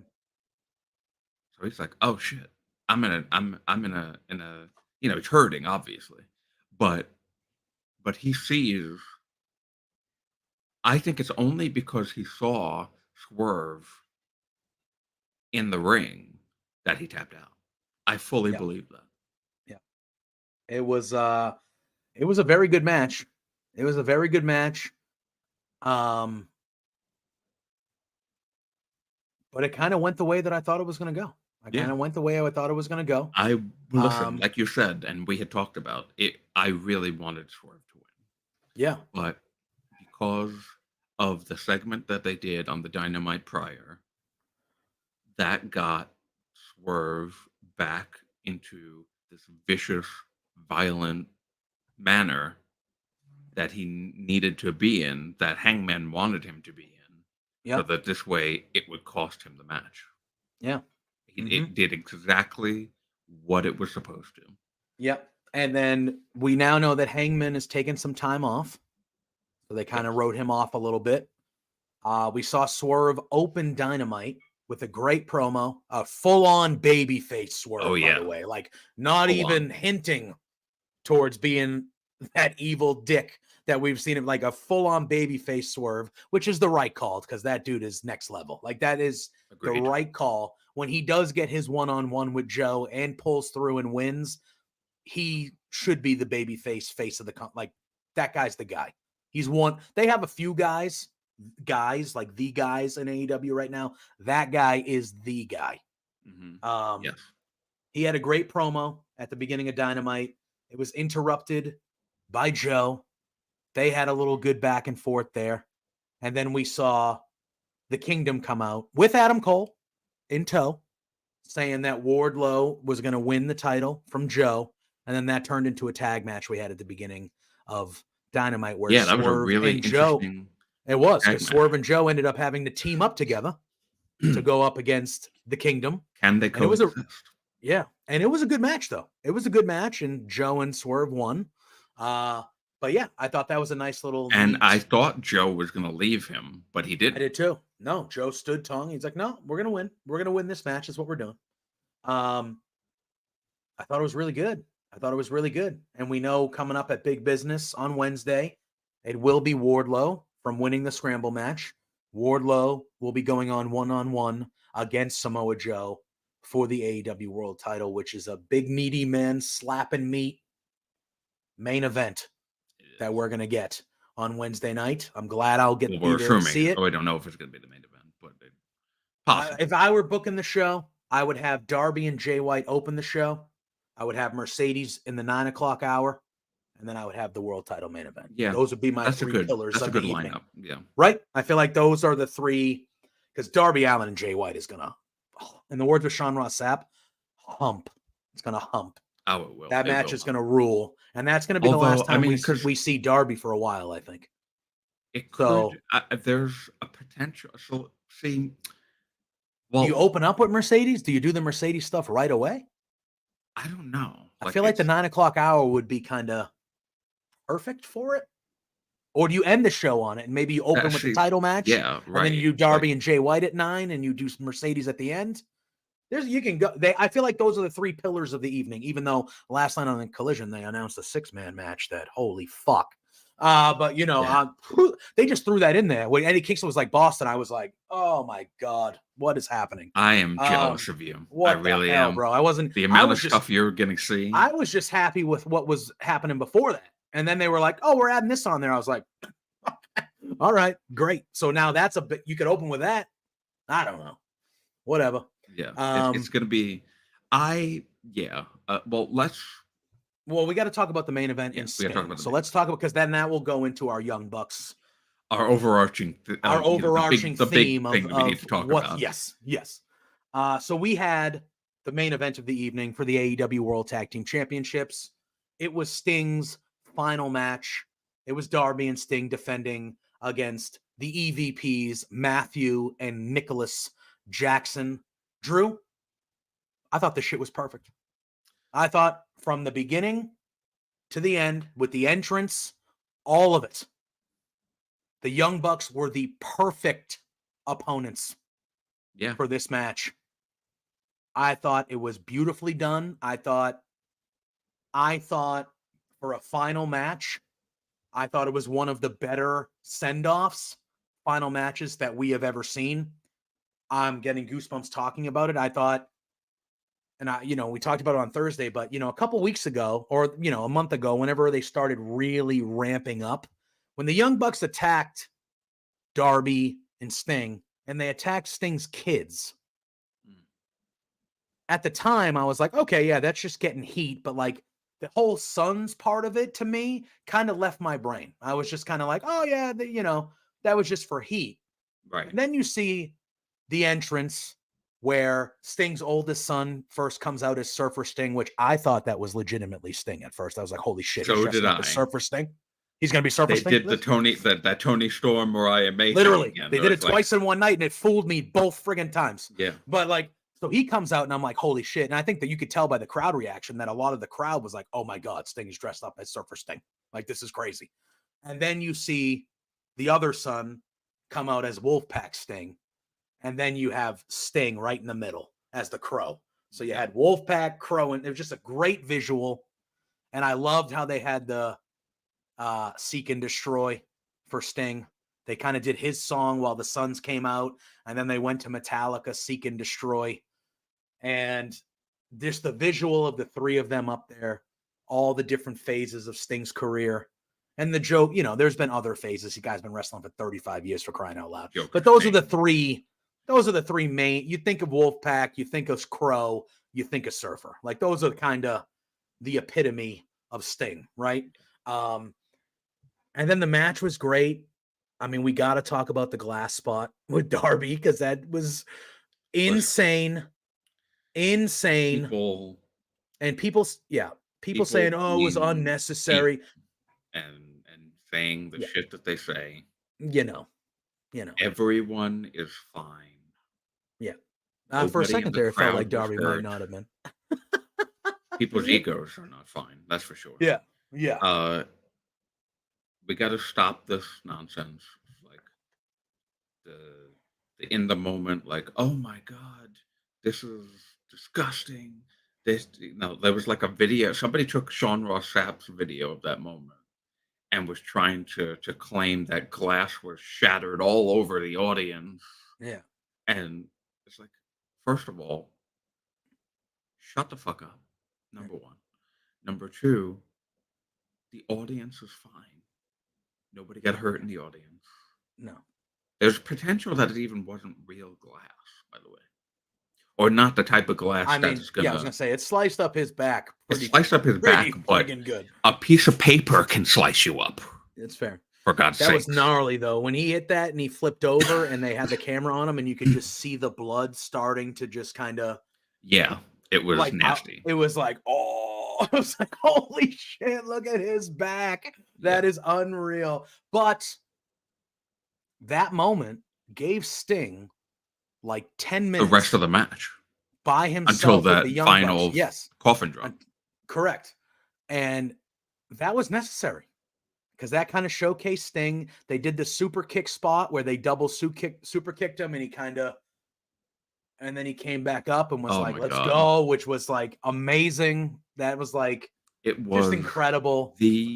I haven't seen like every retirement match or whatever, but I feel like this was one of the greatest. Oh, top tier. This was a top tier. And I haven't seen everyone either.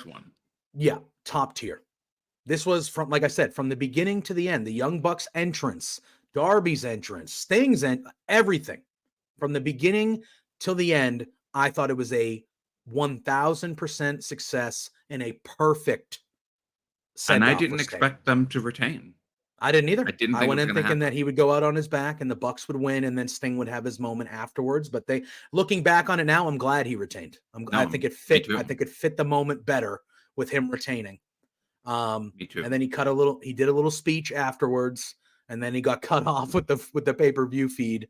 And then he was obviously at the presser, and it was emotional and fun. You could tell Tony was like, please, you don't have to retire. You can have second thoughts. Like, you can just hang around.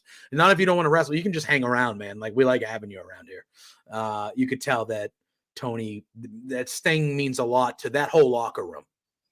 And, like, for those people, like someone like Darby, whatever you think of him. Daniel Garcia had a Sting outfit on for his match. Yeah, and we saw that layered throughout the night. There were some wrestlers that had tribute gear or tribute. Brian Cage wore the old Surfer Sting paint during the All-Star Scramble. Like, we saw that throughout the night, which was a good thing too. You could tell for those people, some of those people they're all younger than me. Most of them that work there had to be unreal these last 2.5, 3 years going to work and seeing a guy like Sting just back there in your locker room, like, holy shit. Like, I'm in a locker room and Sting is right there. I grew up watching like Darby, like someone for like Darby Allin, who paints his face, who has that dark, brooding character before he was even linked up with Sting. Like, he painted his face black and white. He did all this stuff. He had the dark, ominous black and white Tron and music and all this stuff. And he got the team with Sting for the last 3 years and like be around that guy all the time and learn from him and just imagine you're Darby and you're like, dude, I was an independent wrestler that not got lucky, but like ended up here. And I've spent the last 3 years of my career with this guy who was having the perfect send-off of the end of a career. Sting's last like his AEW run, I think will go down as maybe the greatest last run of any superstar of all time. The way he was presented, undefeated, tag team champions, retiring as a tag team champion, the love and admiration that he got from everybody, all of us being able to say that we got to watch Sting, some of us lucky enough to see him live one last time in these last couple years. Like, I can't remember a wrestler leaving the business with, honestly, with as much, just as good as they did with Sting. I can't remember. Undertaker, Flair, any of them. Michaels was close. I feel like Shawn Michaels got it a little bit. But then he came back and kind of ruined it with like, I feel like this was one of, if not the best last runs / exits of anybody I've ever seen in my 30 years of watching wrestling. I just think everything they did building up to the match, getting to the match, and it was just all perfect for me, Drew. It was all perfect. Yeah. It was a beautiful send-off of a 40 years, right? 40-year career. Yeah, something close, 40-year career, basically. Of somebody that nobody really had a bad thing to say about. A genuine, nice person. And like, I agree. I wasn't a WCW kid. I wasn't either. But I understand and appreciate the history and the wrestling history of Sting, and what he did for the wrestling business, and continued to do up until Sunday. He was really just pivotal to a lot of people watching wrestling. Like, he was the guy for so many people. And he brought, he brought fans of his to the AEW product. 100%. So, 100%. And he will be missed. Like you said, I was honored and blessed to have seen him wrestle a couple of times. You've been honored to see him wrestle a couple of times. So many people who never thought that they were going to get to see somebody that was pivotal to the wrestling fandom. Because they only maybe newer wrestling fans that weren't watching Sting's peak back then, or people who just never got to go to a WCW show or a TNA show, and then got to see him for the very first time in his final run. It's why, and I'm gonna bring in WWE for a second. But it's why there's a big possibility that I'm going to be going to a SmackDown show soon. Hell yeah. Because I want to see The Rock. You want to see The Rock? Yeah, 100%. I've never seen The Rock before. Oh. It's never in person. Speaking of that, I know this is an AEW show, but the new entrance that he had on Friday. God. Oh, I still get chills thinking. Incredible. And again, this is an AEW show, but The Rock being back is just, and the character he's playing, the heel, just ripping. Oh my God, I love it. I love it. Yeah. That entrance sold me a ticket. And I'm like, I got to go see him now. It's so good. It's so good. They fucked up when they made the decision to make it Rock and Roman, but and whether that was the decision the whole time or they were just like, oh shit, we need to fix this. Where they are now and how they recovered with that story, I love it. Yeah. I love it. And again, this is an AEW show. I'm sorry, but Rollins yelling at The Rock on SmackDown, dude. Yeah, dude. That was life crisis. Oh my God. This is not your time. This is our time. You don't get to come here and take our time. Like, and he's talking like that, Mr. Midlife Crisis. Oh my! I was better like, that's the set. Wayne. Oh, way 100%. Better. I think that was the Mr. Midlife Crisis is way, way better. But that was the Seth Rollins that I was like, that sign me up. Sign me up for that. Cody Seth slapping Rollins. Him. Oh my God. And him saying Cody's a mistake. Oh my God. It was so good. It was so good. Anyway. Yeah. Sorry. I know. Excited it's me so good. Again. It's so good. But I mean, it fit because I'm talking about, we're talking about legends here. Yeah. We're talking about legends. The Rock is a legend in wrestling. Oh my God. Yeah. And to be able to see him, whether it was as a babyface or a heel, and right now I'm digging this. And that entrance, I got to see that entrance in person. I need to see it. So I'm like, I might be going to the Philly SmackDown before WrestleMania. You should. I'll probably be there. I'm trying to go to, I'll be in Philly that week. I'm going to everything. Oh, you are? By hook or by crook. I will be at the SmackDown. I will be at the TakeOver. They don't call them that anymore. I will be at both nights of Mania, and I'm trying to go to that Raw. We might meet up then. So, yeah, maybe. I mean, I will be in Philly that whole week regardless. So even if it's not at a wrestling show, if you're in the area, like, definitely would like to. And I'll be with Spencer in tow and things like that. So, Spencer's going to be there too? Yeah, it's me, Spencer, awesome.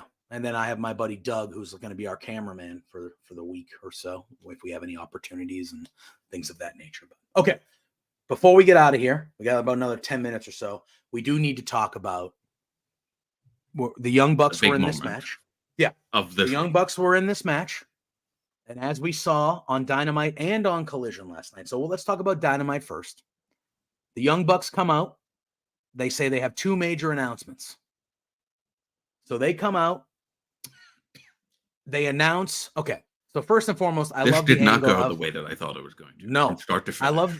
I love the angle of how Nicholas was like, he's like, oh, no one told us that Sting's kids were 6'5", 305 pounds.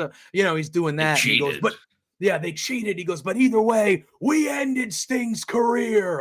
He's like, and then you have Shivani on the table, basically like, Sting won. Like, he pretty much ended his career on his own. And they're like, we ended his career, like stuff like that. I thought that was funny. And then they go into the announcements. And the first announcement is that they are entering the tag team tournament. That's the first announcement. The Young Bucks will be a part. I think they should win it. But the Young Bucks will be a part of the tag team tournament to crown. Was that an announcement, or did they just say that? I thought that was one of them. And then I thought the second announcement was they booted Hangman and Omega out of the Elite. I thought those were the two announcements. Because I don't recall them saying that they booted Hangman from the Elite. Well, they said no. They said Hangman was suspended. I actually think this character of Hangman coming back would fit in with them, actually. True. To stay in the Elite. Yes, no, but they said that he is suspended. They said Hangman was suspended from the Elite, but they said that Kenny Omega was fired from the Elite. So Hangman is suspended from the Elite. Kenny Omega, who you can make an argument, one of the founding fathers of the Elite, Kenny Omega, fired from the Elite. And then they announced themselves from the tag team tournament. Eddie Kingston, who they've kind of had some back and forth leading up to the Sting match because he didn't like what the shit they were doing. He comes out to confront them. And they get physical a little bit. They're starting to get a little physical. And then you hear the coin drop. And everyone flips out. I screamed on my couch. I'm like, oh, shit. Here comes Okada. And Okada comes out wearing a suit. And once he comes out wearing a suit, I did a little bit. Not where I wasn't fully bought into it, but I'm just like, oh, a suit. All right. He looked great. He came out of the babyface tunnel too. First of all, new set, new tunnels. Oh, new logo. Yep. New everything. A+. It's great. A+. Yeah, A+. So Okada comes out and he's kind of standing next to Kingston. And it looks like, oh shit, all right, we got Okada's going to go after the Bucks or whatever. And then Kingston takes a step forward and Okada grabs Kingston and hits him with the Rainmaker. And then we find that Kazuchika Okada is the newest member of the Elite with the Young Bucks. So they fired Kenny Omega and they replaced them with Kazuchika Okada, which tells me that somewhere down the line, Drew, we're getting Okada and Omega again in AEW. But again, that's down the line. Kenny is out. Hopefully he's getting healthier and, we'll see him sooner than later. My prayer is that that's Forbidden Door. That's my prayer because It doesn't need to be Forbidden Door anymore, though, because they're on the same company. But I mean, they can still wrestle each other. Well, yeah, but But like, bro, Okada and Omega on it. Yeah. Okay, so we're gonna get that. Okay, talk to me because I know I wasn't expecting it. I know you weren't expecting it. So before we talk about last night and how perfectly they booked that last night, loved everything about it.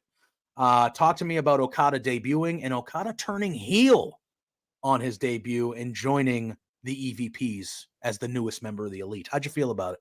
I didn't know how to feel about it at first because I've never seen Okada as a heel. Yeah. I know he's been a heel before. Yeah. But I've never seen him as a heel because I never went and saw any of his heel work. So not at one point did I ever expect him to turn on Eddie Kingston. I thought it was like, oh, Okada's here. He's here to help Eddie. And that was a genuine shock to me. I did not expect that at all. But after it happened, and he's standing in the ring with the Bucks. Yeah. And they do the double handshake smile. Oh, the cross the arm. Immediately. Oh, amazing. I was sold immediately. I was like, oh my God, this is going to be epic. And I mean, and setting it up too makes it even more interesting because firing Kenny Omega, and the reason that they fire him is like, oh yeah, you haven't been around. Yeah. Obviously, there's a reason, but y'all don't care about that. Firing him from the Elite randomly, and then replacing him with his New Japan rival in Okada, like, holy shit. And not every debut needs to be a babyface debut. And I think only Jay White, that I can Adam Cole turned out to be a heel. Adam Cole, that's true, this is years ago, but Adam Cole turned out to be a heel upon his arrival. Jay White was a heel upon his arrival. Yeah. I think that's it. Look, everybody's going to get the babyface pop when they're debuting. It's happening, no matter who it is. If you're a name like that, like, who knows? Mercedes could end. I don't think she will be, but Mercedes could end up being a heel. But when she comes out on Wednesday, the place is going to fucking explode. She ain't going to get booed when she walks out. You know what I mean? Yeah. Right. But I feel like what they did with Okada, even though it was out of nowhere, and I don't think I know he's been a heel in New Japan, but I don't watch New Japan enough to know or remember seeing him as a heel. Right. So I agree with you. I think not every debut needs to be, we got a new return babyface. No, Okada came out and he was like, no, I'm going to be a bad guy asshole. That's what I'm going to be. So I mean, I love it. I think really the only ones I think are uh, Adam Cole, Jay White, and Okada are like the only people that debuted as heels in this company. Yeah. Everyone else has been a babyface. Will Ospreay, babyface. Saraya, babyface. Adam Copeland, babyface. Christian Cage, babyface. Sting, babyface. Ruby Riott when it happened, babyface. Yeah. Every one of these big debut, since the start of the company, there's been very few that show up as heels. And even though I wasn't expecting it, I think it fits perfectly because we then see last night they have a 6-man match against 3 enhancement talents. And the way they booked this 6-man match, Drew, I loved it. Yeah. I loved it. They get in the ring.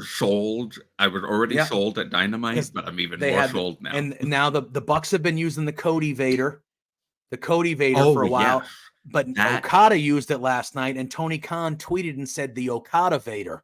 And I was like, that works. 100% works. Yep. And they get in the ring, and Nicholas Jackson is starting the match. And before there's any physicality or any whatever, Okada, let me go. Tag me in. Let me go. And Okada proceeded to beat up the first guy, threw him in the corner. Second guy comes in, beats up the second guy, throws him in the corner. The last guy comes in, hits the Rainmaker, wins. So Okada, Young Bucks never even got in the ring to wrestle. It was Okada taking out all 3 of their opponents one by one and getting the victory. Loved it. Loved the booking. They made, even though it was 3 enhancement talents, they made Okada look fantastic. He beat 3 guys by himself. And then the way he did it, like he was like disgusted, like, yeah, come on. And the last 2 guys, he was like, hit me. Come on, hit me. And he let them hit him. And he was just like, oh, come on. Yeah. Okay. And then it was just, I loved all of it. And then we saw what happened afterwards. Yes. Where setting up the epic 6-man that you get to see. Yep. So Kingston comes out as they're celebrating. He tries to go after Okada. The Young Bucks stop Eddie Kingston. It's a 3-on-1 beatdown. And then who came out before the big return? Somebody else came out. Who's the third guy? That's what. Yes, Penta comes out to make it 3-on-2. He gets a little bit of offense, but then the numbers game happens again, and it's 3-on-2. And then we see the return, a return that we saw a vignette for him on Revolution. Yeah. But we got the return of the Bastard Pack. And he comes out and he evens the playing field. He takes out the Bucks, and him and Okada have a stare down in the ring. And I loved Okada because Okada is clearly taller than Pac. I loved Okada. Like when Pac gets close to him, he like raises his shoulders to get even more taller and like look down at Okada. Yeah. Look down at Pac like, oh, what are you going to do, little guy? Like that type of stuff. They leave the ring. Pac cuts a great promo where he's like, the Bastard is back. He's like, the Bastard is back. And he's here to get in trouble. And he's going to give the Elite some trouble. And then Kingston grabs the mic and he goes, big business, Wednesday in Boston, you 3, us 3, let's go. Woo. Damn. I've seen some awesome wrestling matches at shows I've gone to, but that one, I'm jealous. I'm jealous of you. Yeah. That's a star-studded, man. That's a star-studded 6-man tag right there. That's I mean, you're gonna get that match. I wasn't even expecting that one, Drew. That was a late add-in that I was like, oh, yeah, okay. I thought the big business was lining up to be an all-timer before that, and then they were just like, yeah, okay, here you go, Young Bucks and Okada. You shitting me, Doug? Okay, cool. And then you're throwing Kingston, Penta, and Pac. All right, great, all in. Now the one thing, and I was on the Roundtable show on Dynamite. And I said the one thing that would be really cool, which they didn't do, and I mean they still could do it, but I think because because Okada's music is really cool, they're not going to do that. But I thought it would be really funny if because Okada replaced Kenny Omega, that all three of them would still come out to Wayward Son. Imagine. I just thought that would have been great if they did that. It was like, oh, there's there Kenny would be doing the bang pose, and then the two of them with the flexing, but then instead it would just be Okada doing his pose and them doing the flexing, and it's the same music. And I thought that would have been really funny, but that's just me. Yeah, this is shaping up to be an epic year for AEW. They're humming right now, man. They are humming right now, and they got Mercedes coming. And I just want to say, Britt Baker's coming back. Jamie Hayter's coming back. Like Omega. I just want to say, TV ratings be damned. Okay? Yeah, I don't care. I don't care about it. I don't give a shit about that stuff. No. Nobody who does not get paid a cent by AEW should give a shit about that stuff. No. Twitter is the dumbest fucking place alive. With all of these tribalistic douchebags and my block list has continued growing because, especially, like Kate from Fightful tweeted the thing about, oh, there was only 28 minutes of wrestling on SmackDown, and there's just a list of idiots on that app. Just block. Honestly, I just went down the line because people are being so stupid about this. It's insane. It's like, can we just stop being tribalistic over every damn thing? Everything? It's gotta stop. Please. It makes Twitter less fun when you can't even have an opinion about something without, somebody's got to make it about AEW, somebody's got to make it about WWE. Just get over it, people. Stop this shit already. I agree. And that was really Revolution, and that was most of Dynamite and Collision this week too. Obviously, there was the street fight that ended Collision last night, which was a hoot of a time, with Mark Briscoe, Jay Lethal, and Jeff Jarrett taking on the House of Black. Street fights are always fun. AEW does street fights very well. And I thought last night was fun. I'm not super duper interested in Jay Lethal and Jeff Jarrett as a whole, but I actually thought they were good. I actually thought they were good partners for Mark Briscoe last night. They had partnered with him before. They had partnered with him before, and Jay Lethal and Mark Briscoe clearly have a history with Ring of Honor and stuff like that. So it makes sense. And I love Mark Briscoe, man.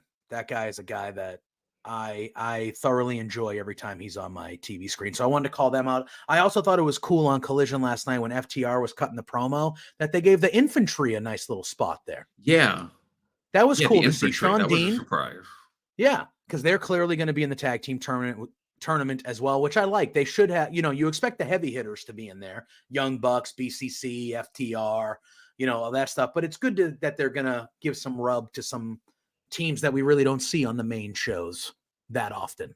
And Sean Dean probably has the best win-loss record against MJF in that company. Yeah. Just hanging around, dude. 2-0 against MJF. Yeah, 2-1 or something like that. And he's been there for a while. I know he does a lot with the development and coaching and things like that nature. So very cool to see that as well. Anything on Dynamite and Collision that we didn't address when we were kind of talking our way through Revolution that you wanted to mention before we started plugging our stuff and got out of here? Anything you can remember? No. Like the 8-man, the street fight we didn't talk about. The infantry stuff was good. I feel like we hit everything that all the wrestlers did, like that we talked about at Revolution, like their weeks. I'm just trying to remember if there's anything you thought we missed or something you wanted to touch on that we didn't. No. Unrelated to AEW, I just happened to click refresh on Twitter and I saw that somebody who I can't. Yutaka Yoshi, I think is the name. They were just wrestled for All Japan show today, and then went to the backstage area, and his health took a turn for the worst, and he was taken to a hospital, and he passed away. It was terrible. What? Yeah. All right. Just saw this now. That's terrible. His age, he was 50 years old. Oh, he's an older guy. I don't know what he passed away from. That's unfortunate. But that's just like a random. All right. Well, yeah, that's sad. So I'm sure we'll be condolences to his family and fans, people who know him. Yeah. But regarding AEW, we touched everything. And actually, I'm going to tell you live on air right now, our format for the show going forward should absolutely be the pre pay-per-view. Mm-hmm. We do it. We go with the pay-per-view and what led up to it. Yeah, like we did last week. Mm-hmm. And post pay-per-view, we do it this way. I think this was perfect. We need to do it. We were talking we only had a few minutes before we went live, and I was like, do we want to attack each individual show, or do we want to, let's talk about the pay-per-view and the wrestlers that we're talking about in this match. Let's talk about what they did the rest of the week, kind of all as a whole. Yeah. So it's not like, hey, let's spend, because, we try to keep it around 2 hours. But I felt like if we would have attacked each show individually, we literally would be like just getting to Collision now. And it'd be like, okay, this is a long one, Yeah. And again, we like doing it. I would talk about this shit all day. Oh, yeah. You know what I mean? But we respect your time of you people being here watching us. And we expect it's a Sunday. We both work tomorrow. We both might have life things to do the rest of the day. Which we do. It is what it is. But I do think the format, especially on pre and post pay-per-view weeks, I do feel like this was a good groove that we hit the way we've done this the last couple of weeks. So, Drew, let the people know where they can find you, and then I'll do my thing, and then we'll get the heck out of here. You can find me on the Twitter X machine at the Drew Nicholas, as it says down there. You can find me on the Roundtable Pro Wrestling Podcast. Links to that stuff are in my bio and everything. You can find me collecting the super chats and humper chats for Fightful's AEW Collision post show every Saturday night with some form of Cresta, Iridian, and Riccino. This last night, we actually had 2 new people on the show in place of Rick and Iridian. We had Cresta there, but we also had Phil Lindsay of Grapsody. And we had Lowe from Wrestling Wind Down. Very nice. It was really awesome to see the 3 of them interact. They're very funny. It was a very good show. I was just going back and watching that. And I do. Oh, and I also cover wrestling news with the Roundtable's Bad Blood. Yep. Every Saturday afternoon-ish time, we usually record Roundtable News Network. So check that out as well. Absolutely. You can find me right here on Love Wrestling.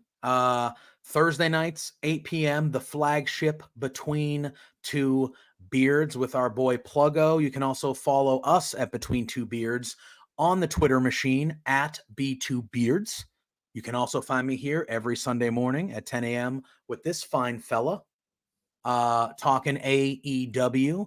And you can find us on Twitter at Firmly AEW if you give us a little search there. So give us a follow and chat with us during AEW shows and such of that nature. You can find me personally at JPJ Loves Gaming on all social media platforms, including Twitch and YouTube. We've been playing WWE 2K24 all week. That game is fun as hell. They made a good one there. MLB The Show, which is a game that I play the most of, comes out next Friday. So we're going to be ramping it up there. So we have a good time. Last night you were playing football. I was playing football last night. I do play some Madden as well. We had a late night one, JPJ After Dark last night for a little bit. I usually stream earlier in the day, but it was a long day.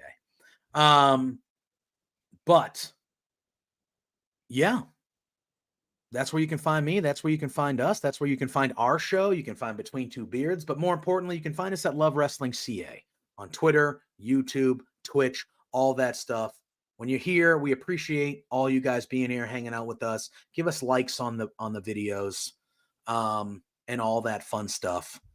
Support us. The more likes we get, it helps us in the scheme of it all. Gets more people to see us and things of that nature. So appreciate you all. And you guys know the drill. We'll be back next Sunday talking big business, talking Collision, talking everything, which should be another gigantic week for AEW. And until then, everyone have a good rest of your week. Drew, you have a good rest of your week as well. I appreciate you, friend. Yes, and you guys know the drill.